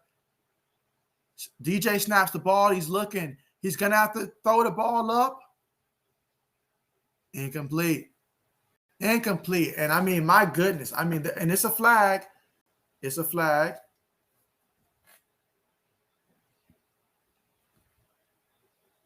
Okay. Never mind. It's not a flag out there. Apparently, it's just a shoe, I guess, but no flag. Great coverage on the play by UGA, though. I did not think that was a flag, though, but great coverage. So, yeah, I mean, my goodness, you're at the goal line. It's been a struggle. You may not get back in that position, but yet that goes to show they don't have the confidence right now in Clemson to be able to go out there and score. So they're going to go for the field goal. All right, that's good. That's good. I mean, so it's back to a one-possession game. I'd personally like to see Georgia go ahead and score again. Now that I really think about this, I'm not too fond of Clemson at the moment. So, yeah, let's let UGA go ahead and score again. But, yeah, back to the question presented to us by Mike. Mike says, was there a player that made you sad when he retired? You said for you it was Brett Favre. Oh, man, when Brett Favre retired, that definitely had to be up there. Warner, and you said about to be Fitzgerald. There was definitely a lot of players that when they retired, it was just like that moment where it's like, oh, man, they retired, and stepping away from the game. But, I mean, I can definitely attest to that in the NBA, when I knew what Kobe Bryant was going to retire. I always thought that moment was going to happen for some time with Tom Brady, and that moment's never happened. And so now that he's with Tampa Bay, I don't think it's going to absolutely feel the same as it would have been if he retired with the Pats. That's just my personal opinion. But, I mean, for me personally, just looking at some of the guys that, retired over the years, as a Patriots fan, when guys like Teddy Bruschi retired, those are the ones that really hit home because, they was a part of my team for so long. We've been through so much together. I remember when Teddy Bruschi had, I believe, what was the heart surgery or something like that. And so, guys like Teddy Bruschi, when they retired, or either guys like, Ty Law stepping away from the game. He was one of my favorite players. Troy Brown for the Pats, one of my favorite players. So when guys like that step away from the game, those are the ones that I remembered the most. And so, absolutely. And then obviously guys like, Donovan McNabb when he hung it up, guys. So guys like that for me. But yeah, you mentioned Brett Favre. That was definitely a big one. That was a really big one right there when Brett Favre stepped away from the game. Especially since we had just saw what he did, the year prior with Minnesota, that tremendous year he had before the last year where we all knew it was basically time for him to retire at that point. But yeah. Yes, he might say so. He probably slowed. Yeah, no doubt about that. No doubt about that. Dez Bryant is absolutely slow. So, I mean, can he win those, probably I don't know, those run those slants and stuff? Maybe. He's still got the physical aspect of it, but without the speed, yeah, I'm not putting that on my Patriots roster. All right, Mike says that's okay. You're rooting for Clemson. Hey, I definitely respect that. I know a lot of Clemson fans here, but hey, I want to see Clemson lose and stuff like that. And as someone who's an Ohio State fan, a team like Clemson that definitely would get some consideration for a college football playoff spot, let's go ahead and do our work early. Let's go ahead and get them a loss here on that board. So and let it not be close. Let UGA go ahead and score another touchdown here. I'm already thinking about the college football aspect at the end of the season for my Buckeyes. So there you go.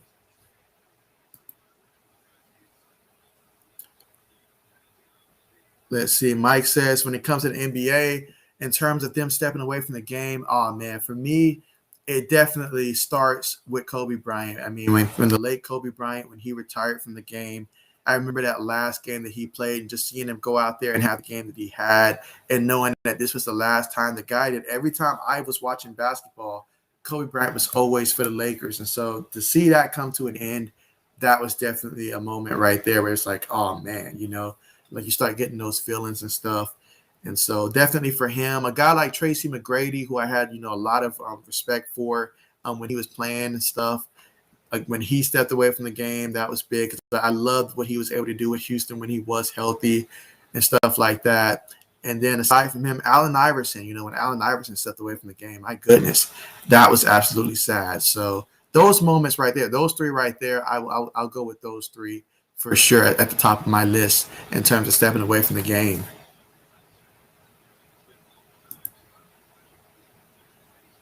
Let's see. Ajasak says that he'll be sad when Curry, Dame, KD, and LeBron retires. Those will hit you the most. Absolutely. Absolutely. And so for me, for so long in my career, I guess you can categorize me as someone that was LeBron. I guess you can say hater and stuff for so long in my career. But it had to do with the fact that I didn't like the fact that they just leapfrogged LeBron over Kobe Bryant like that when I felt that Kobe Bryant's game was much closer to a Michael Jordan. as opposed to LeBron and stuff. And then, a lot. And then when he first built that superstar team in Miami, there's a lot of different opinions and stuff. But I will say this. I mean, the man definitely does care about his community. I will say that for LeBron. And then when he joined my Lakers and helped save us from going through some really, really, really potentially rough years that I thought was going to take us a very long time to come back from. So he did me that one solid, I guess you can say. So, yeah, definitely when he retires, I feel that that's when the NBA is really going to feel very different, because I feel like by the time that Kobe retired, we had already transitioned to basically what you want to call the LeBron era, so we'll see how things go from there.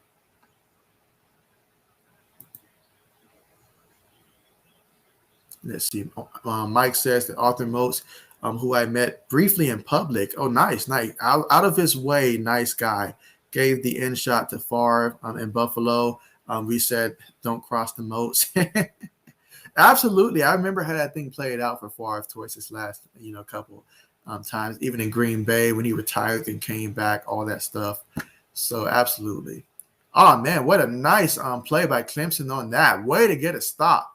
And that's a defense at this point that's fed up, that's going out there and playing hard. And so now Clemson is playing with a lot of energy. It took them 3 quarters to get to this part. And this goes back to what I said early on in the game for Georgia when they had a couple opportunities early on to get some more points. You got to get points like that because I don't care who you're playing. If they're a tough team, especially recruit the way that Clemson does, they've got pride. So you absolutely have to make sure that you score on every chance that you get.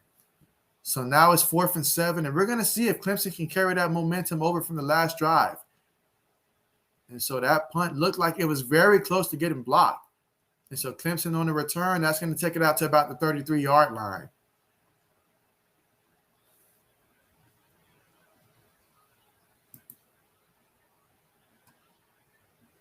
Mike says that LeBron will be an end of an era. Absolutely, an end of an era, and you have to wonder whose era is going to be next at the top of the NBA. You have to wonder that question.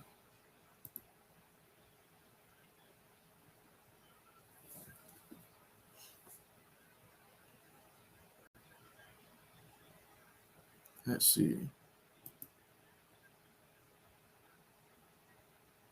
Adishak says for sure. So we're all in agreement for that.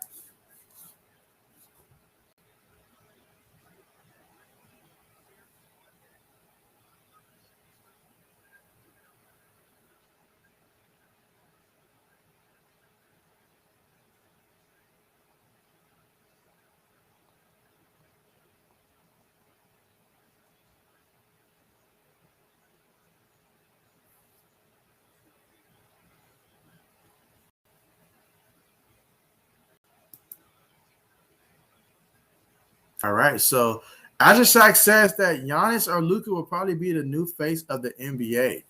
And so that's probably where we're heading. I mean, I feel like, if it came down to the two, I feel like Giannis is in the position right now to be that next face, especially if he's able to get back to a finals.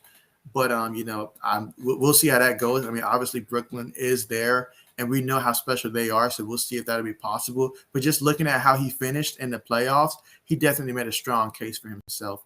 No doubt about that.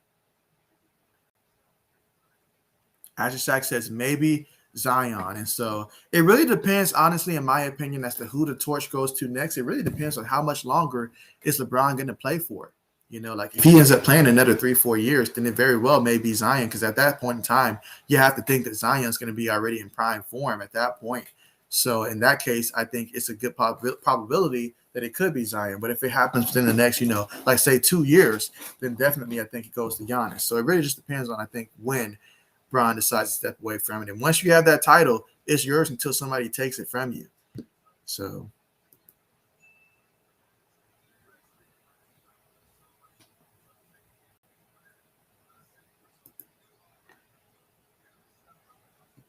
And so, yeah, the Rant Burner says that no, KD will be the new face of the NBA. The new face of the NBA.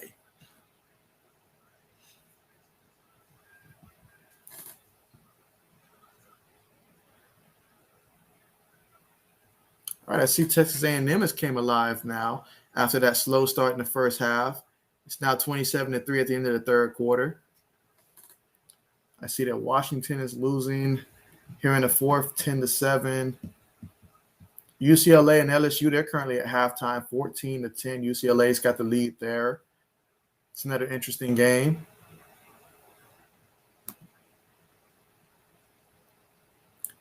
But yeah, it's absolutely great to have college football back, guys. Absolutely great.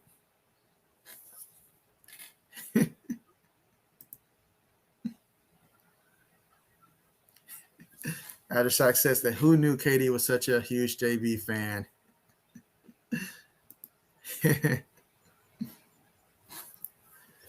Well, it's always a good sign when you see Kevin Durant's burner here. That usually means, because I know from the first stream that meant, a lot of views. So we'll see how this stream works out. But that's always a good sign when he's here. That's for sure. And I'm definitely going to be looking forward to once we start streaming some of these NBA games for real. Like, this is going to be a fun NBA season. There's a lot of good teams out there. So this is going to be a fun one to watch.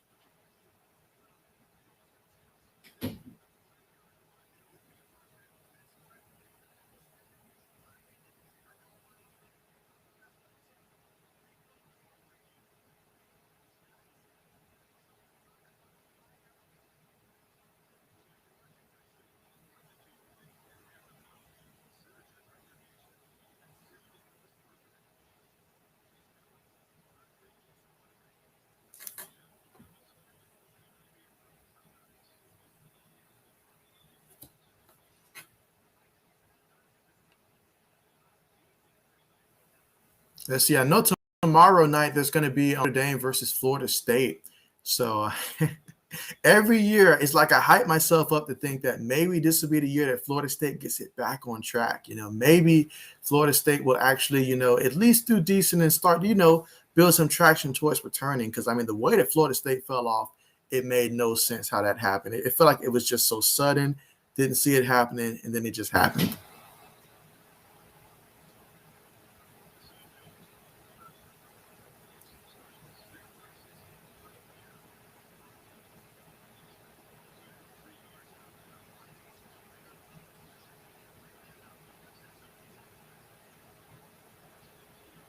Yeah, that hit right there. He was clearly out of bounds on that.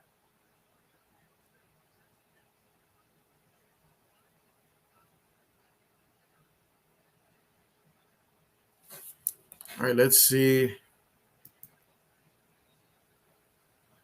Adishak says that I really thought Clemson would score more in this game. Georgia has been locked down on D. So, yeah, I really honestly thought that would be the case as well. But, all that matters right now in the first week is just coming away with a victory. You get away with a W today, you can work on the offense, make adjustments and stuff. But I will say this, they have been committed to DJ a lot longer than I would have been in this game. With it being the opener, and he doesn't have, I guess, that background that really gives me the need to stick with him.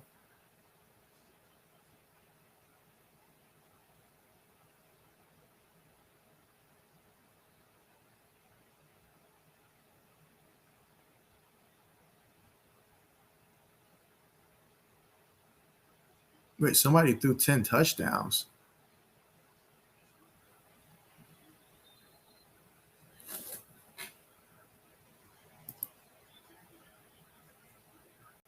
All right. Azashak says the loss of Trevor is really hurting them, it seems. And but even before Trevor got there, this offense was not looking like this. This is something that I haven't seen from a Clemson team in some years. Like, it's been some years. We got to go back to before the whole Taj Boyd era, I think, down in Clemson, if I'm not mistaken, before the last time I seen a Clemson offense look like this. No knock on Georgia's defense, but Clemson's offense they're looking really bad. You see, out of the gun, DJ's looking incomplete, but the flag. And that's something that can really change this. You can't be having penalties out there. You see, Mike says, if I'm athletes, Brady, etc., I have an entire rest of life to be a regular citizen. I'm enjoying as long as I can in the NFL, but basketball is so demanding in so many games, but it does not break your body. And so in terms of comparing the two, I think what I would say is that for football, depending on your position, I think because if I'm a kicker, I'm kicking for as long as I can, because I don't have to worry about all these, lifelong, after I'm done playing football type of injuries that's going to impact, if I can remember who I am, if I'm going to have, one of these CTEs or something like that. It's going to cause me to have these emotional type of outbursts and stuff, all that stuff that, that they have to deal with. So for football players, you really got to take it year by year, I feel, for them. Now, for basketball, if you're good, if you love the sport of basketball and you enjoy being out there, being a part of the team and stuff, going out there and performing, yes, when I think about it, 82 games, that's a grind. But if I think about it, when you clock in Monday through Friday for the rest of us folks, or however your schedule is, yeah, that's a lot more days there. So I'll take that basketball. If I'm really about enjoying the sport and I enjoy playing it, then yeah, I definitely can see, basketball being it. But it's all about taking care of your body either way, taking care of your body. But football is more of a demand because the type of injuries that you have, when we're talking about your brain and stuff or, and things like that, yeah, that really takes a major effect in terms of like just the long-term effect of playing football for so long as opposed to playing basketball for so long. There's going to be some wear and tear on your body for basketball, but at least you'll mentally still, be intact. It's 3rd and 2. DJ throws, and that's going to be a first down. It's going to be a first down for Clemson. Come on, UGA, do not let this game go because I already know, living in, in the Georgia area, I already know that these Georgia fans are already worried that they're going to be let down again.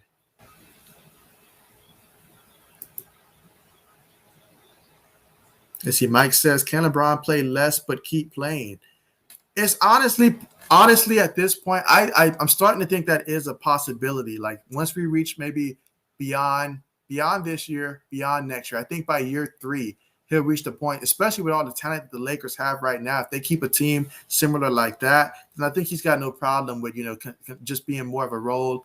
I'm not going to say a role player, but being someone whose minutes are highly managed and stuff. Think more of a Greg Popovich type of managing minutes and stuff and just, playing 20-something minutes, low 20s in a game.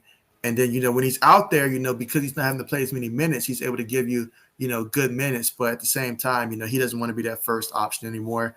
I don't think he's too thrilled about being a second option some days. So I can definitely see that adjustment for him. We saw it with Carmelo Anthony, so I think it's possible. All right, so DJ taking off and getting some stuff on the yards. Now I know that they're trying to go ahead and try to win this game. So if UGA is going to make a stand, now's a pretty good time to do it. I'm just saying. Oh, Mike did it. Mike did it.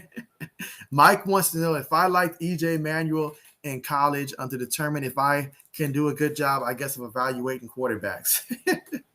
When EJ Manuel was back at Florida State, I thought, because at that time, Florida State was producing quarterbacks that did good at Florida State, but they did not produce at the NFL level. And EJ Manuel is a good example of that. Did he do good at college? Yes.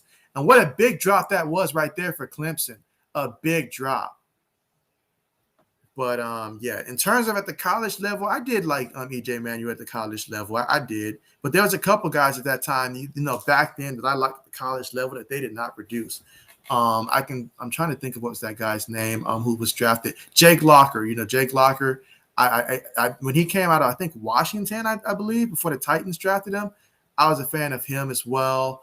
The quarterback that came out before EJ Manuel as well, I think it was before. I can't remember his name at Florida State. But I was a fan of him also. But, yeah, he didn't turn out to be anything as well. So there was that whole period where guys were busting. They're going for it on 4th down, and they throw incomplete. Incomplete. There we go. And so UGA with the big stop. Look at those fans. Look at those fans. This means a lot to them. They've been through so much. Can we give them this? As Adashak says that he was huge on EJ in college. Sad it didn't work out. Oh man, I didn't. If it didn't work out, I personally thought that that Geno Smith entering that draft was the best quarterback there coming out of West Virginia, but I did like EJ Manuel as well. And personally, if you had to have me pick who I was going to take at that time, not knowing how they were going to do at the NFL level, I probably would have given the edge to Geno Smith at that time as opposed to EJ, but EJ was second on my board at that time. So I failed like everybody else. But I don't think that – I mean, who was the best quarterback that came out of that class? It might have just been a bad class all around. I think I skipped this one. Asherstack says that's what he has been doing a lot the last few years, saving his energy body to playoffs. And so, yeah, he wants to definitely do that. But then obviously we know Anthony Davis, he gets injured a good amount. And so when AD goes down, he has to go back into that mode where it's like, all right, I've got to try to carry the team now. I've got to do a lot more. Or either that, if the team's not winning enough and they go in a bit of a drought, and he's like, all right, I have to do more. I don't think he wants to do that. So that's why I think personally why he wants a guy like Westbrook, someone that he knows is going to go and get points and stuff, because LeBron doesn't want to be option number one. And at this point, I don't think he really wants to be option number two right now. He is okay with being option number three. That's what he really wants in his heart of heart. And I'm convinced that's what he wants. He does not anymore want to carry that load. He wants to have a team around that can do it. And then when the situations get clutch, yes, he does his thing. He does his thing for maybe about 20 minutes or so. But yeah, he doesn't want to have to carry the team anymore. Let's see. Oh, I already okay. Yeah, okay. I think I already looked at this one already. Let's see. I just says that incomplete. Yeah, absolutely. That was a big stop right there for UGA. Let's see if they can try to get some more points here and try to put this one away. It's a low-scoring game, but it's still a good one. And Mike says, oh, yeah, Locker. Yeah. I mean, at that time, yeah, I mean, it reached a point that – what was that guy? It was something like Mettenberger, or it was the kid from LSU. I can't remember his name, like Zach Mettenberger or something like that came out from LSU. He did surprisingly okay for the Titans from here and there.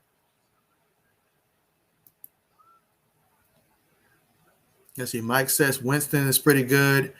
Oh, yeah, Jameis Winston, yeah. I mean, he's definitely – you can see the potential. Now, I do hear where people are like, if you see if he's got so much potential and all like that, he'd be a starter. That's not how it works in the NFL all the time. I mean, sometimes you have the potential, you have every ounce of it, but maybe there's something that's missing in terms of maturity that comes in time, or either, the pieces just come together, because you don't throw for 5,000 yards by accident. I promise you guys can start Nate Peterman for 28 games. I don't think he'll throw for 5,000 yards in that time span. Same for EJ Manuel. You put them out there that long, it's not going to happen. And then there was guys like, TJ Yates, you saw him 28 games. He can get 5,000 yards in that time frame. I don't know. But Jameis Winston, he does have some big play potential in him. It's just he had to just take away the turnovers. You take away the turnovers, and our opinion of Jameis Winston was completely different. Now, he had his LASIK surgery and stuff. We'll see how that pans out. I personally believe that Bruce Arians was a big part in why he didn't pan out, because Bruce demanded that he went deep so much and did not take into account, okay, we should give him some checkdowns and stuff. We should make it to where, as a young quarterback, you tell him to go deep, they're going to force it deep, especially if he's having some success with those deep balls, because Jameis, he has a nice deep ball, But, yeah, I mean, I can defend Jameis all I want, but Jameis is going to have to go out there and show that he can do it. And I'm not going to say that Jameis is a top 10 quarterback, but I'm saying that Jameis, he's a lot better than people give him credit for. And we're about to find that out this upcoming season. All right, UJ on that carry. He gets about a good 5 yards on that carry. So we're going to be looking at about a 3rd and 1, I imagine, on that 3rd and 1 or 3rd and 2. Let's see. Mike says, ironically, Geno was the best quarterback in the draft. It wasn't Glennon, was it? It was not Glennon. It was not Glennon at all. But yet, did Mike Glennon come out in that same draft? Interesting. And so, yeah, Glennon, he must be really good at interviews. I need to get advice from him on interviews. Let's see. Adishak says that, yeah, I was a big fan of Geno too. Bet. All right, it's 3rd and 1. They hand it off in the reverse, and he gets the first. I'm sorry, not the reverse there. But, yeah, he gets the first. That's a big first down. Every first down is more opportunity to take more and more time off the clock, keep moving the ball and, line yourself up in position, whether we're talking a field goal or a touchdown, but get something out of this drive here because Clemson's inability to score, that is shown. Man, I wish Ohio State would have opened up with Clemson this year. Would have been a great chance to go out there and really try to embarrass them again.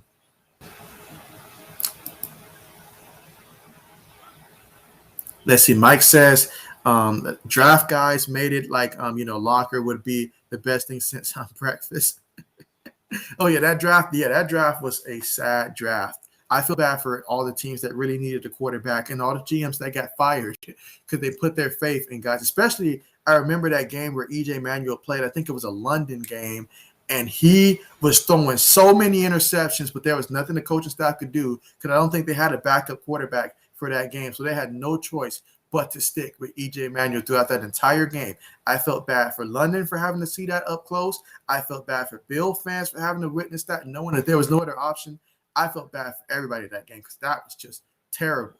One of the worst performances I saw from an NFL quarterback that I can think of.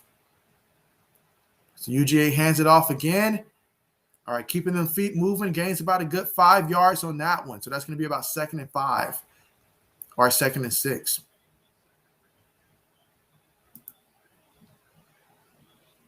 Oh, yeah, absolutely. Absolutely. And we're seeing an upset alert in Montana. Montana is still up on Washington, 13-7. Meanwhile, University of Florida, they're taking care of business right now, 35-7. They've got about 3 minutes, 43 seconds left in that game. But, yeah, that whole class was terrible. Absolutely. Let's see, Mike says, I love how Peterman is still in the league. Love it. Will Gruden be brave enough to actually put him out there? And that's a gain of probably about 4 yards in that carry for Cook for the Bulldogs. So, yeah, I absolutely love this. Keep doing this. Let's keep running. They're making it 3rd and short, converting on these, and continuing to now force Clemson to have to burn timeouts. That's wonderful. With 2 minutes, 24 seconds left in this game, if it does come down to a field goal, definitely they got to be ready. Definitely got to be ready. But, yeah, how does Peterman keep getting employed?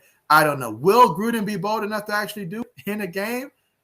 I don't think he will because I think he does love. They still have what's-his-face as the Marcus Mariota. They still have Marcus Mariota as the backup down there in Las Vegas. So it would have to be some drastic things. But I do think that if those two quarterbacks, both Carr and Mariota, were out, I think he would turn to Peterman. And you can do that when you're rocking a decade-long contract, basically, and you're a coach that's getting paid a lot more than what you've performed so far. But we're going to see how this year goes for the Raiders, and I'm excited to see that Monday night football game between the Ravens and the Raiders.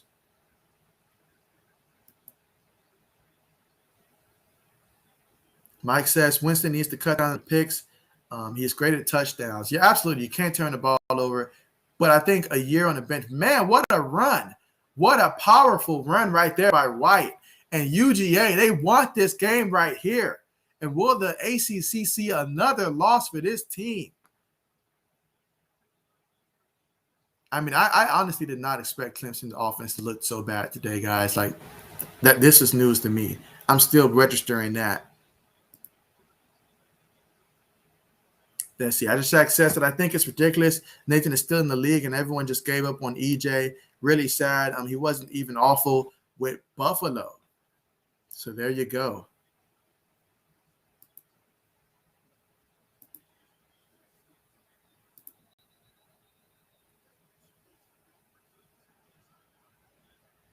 All right, so that's going to be a timeout.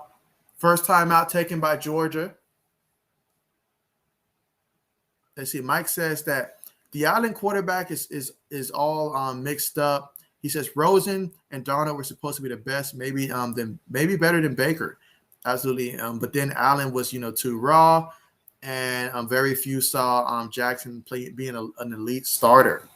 When it came to Lamar, I thought, like, when I saw him play at Louisville and just looking at his speed alone, I was thinking, okay, Mike Vick 2.0. So I thought, I was hoping that my Patriots were going to draft Lamar Jackson when he was in the draft.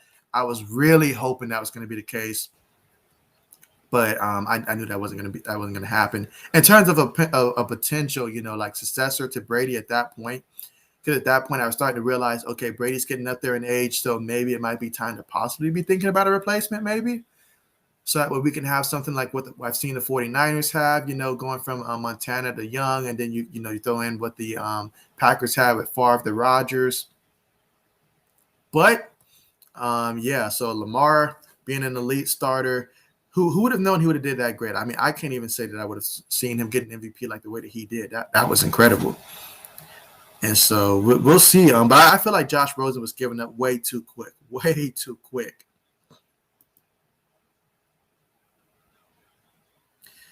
As a Shaq, I know that's a tough one right there. I mean, to lose that game though for the Fighting Illini, that is a big loss. I mean, it hurts the Fighting Illini. It hurts the Big Ten. That hurts.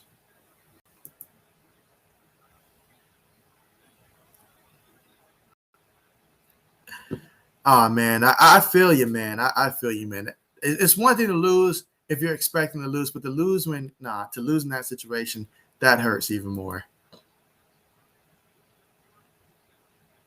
You say same except when it comes to Illinois. At least there's always basketball season, right? Let's see. Mike says that everyone will be shocked at this Clemson. I need to see. I don't know who Clemson plays next. So if anybody knows who Clemson plays next, definitely let me know in the chat here. But I need to see who Clemson's going to play next and see how that offense looks in that game to determine just how bad is this offense really. Because maybe I know UGA's got a good defense, but you have to think if they have Trevor Lawrence right now, Clemson would probably be up maybe about 31-10 right now. But yeah, this offense is looking really bad. Really bad. And so, come on, as a Shaq, I'm thinking the game was over. You said, wait, Illinois scored. And what is that score? You said maybe it isn't over. Hey, let's see. I'm sure that there's, some Clemson fans that are saying the same thing right now. We're going to have to see.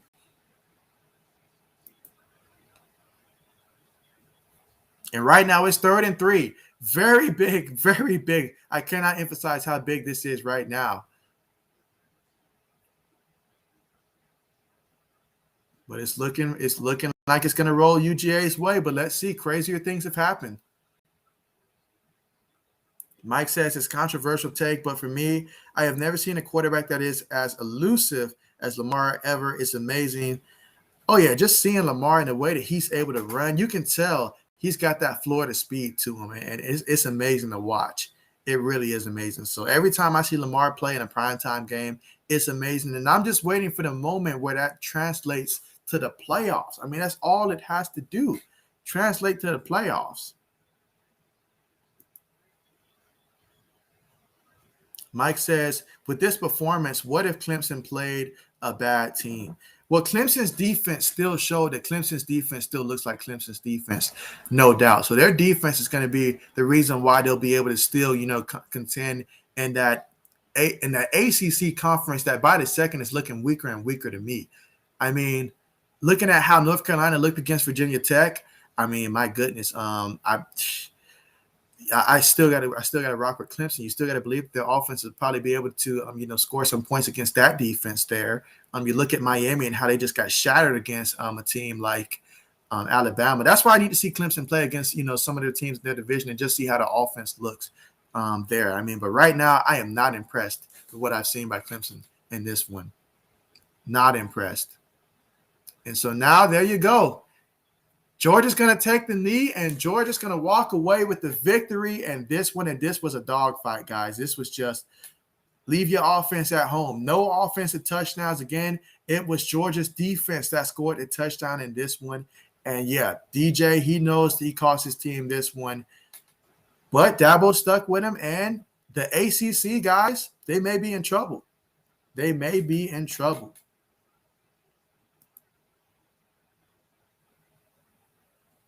Let's see. Adishak says that he's going to be silent for a few minutes because this game is really close right now. All right, Adishak, sending positive vibes your way, man. Definitely hope that things work out. But, man, this game is a wrap, and the Georgia Bulldogs have come away with the victory here. Daniels, he was 22 of 33 passing, 135 yards, and interception. And meanwhile, DJ for Clemson, 19 of 37 yards, 178 yards. But that pick, the difference was the pick six for DJ actually resulted in points for UGA, whereas when Daniels threw the interception, that did not result in a touchdown for Clemson. So, but this was a defensive game all around. First week of the season, plenty of time for Clemson to get it together in terms of the offensive side of the ball. But man, there's a lot of work that needs to be done right now for this offense. A lot of work. Let's see. Mike says that people argue no Vic was best. And I say not like this. Lamar can get the first down after the first or strike with nice pass. Luckily, not his best, in the playoffs. And so absolutely, Mike, I'm right there with you, Mike. I think, if you're comparing the two in terms of their best form, I was impressed that 1 year that Mike had, up under Andy Reid. That was a really impressive year. But outside of that, give me Lamar Jackson and what he's been able to do, each and every time. He can run, he's quicker than Michael Vick, I think, in terms of in his prime. I'll still take Lamar because I love what Lamar can do. He's absolutely special. Mike Vick, believe me, he was great and he did it first, but Lamar, he does it better. That's my take on it. Lamar does it better. He's just got to find a way to translate this to the playoffs so we can get some of those people off his back for sure. Let's see. Adishak says the Illinois stopped. Adishak is going through it, guys. He is going through it right now for his fight in the Illini. Let's see. Mike says, congrats to you and not to me. Appreciate that, Mike. Yeah, so UGA with the win over Clemson. Oh, man, I know a lot of Clemson fans, so I'm definitely going to have to go through my phone here and check on them and make sure that they're all right for sure. But, yeah, Clemson taking a loss. But it's not just the fact that they lost. It's the fact that this offense looked like garbage out there. They look absolutely horrible out there. So I want to see how far does Clemson drop on this poll? Because I know, UGA won this game and UGA is ranked number 5, but I was not impressed with this offense whatsoever. I want to see what, Desmond Howard has to say about this. He's been hard on my Buckeyes for coming out against a Minnesota team that I think is going to surprise some people this year for not going out there and steamrolling these guys. Come on now.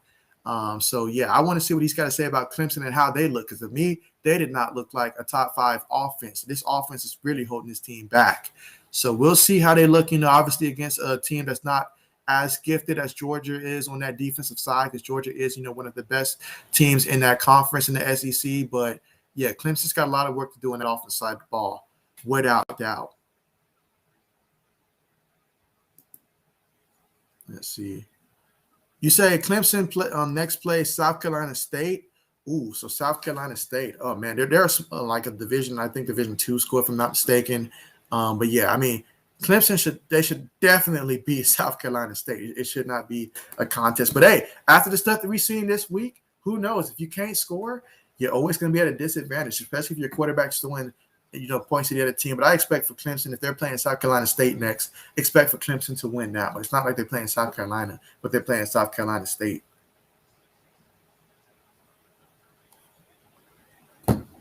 So there we go.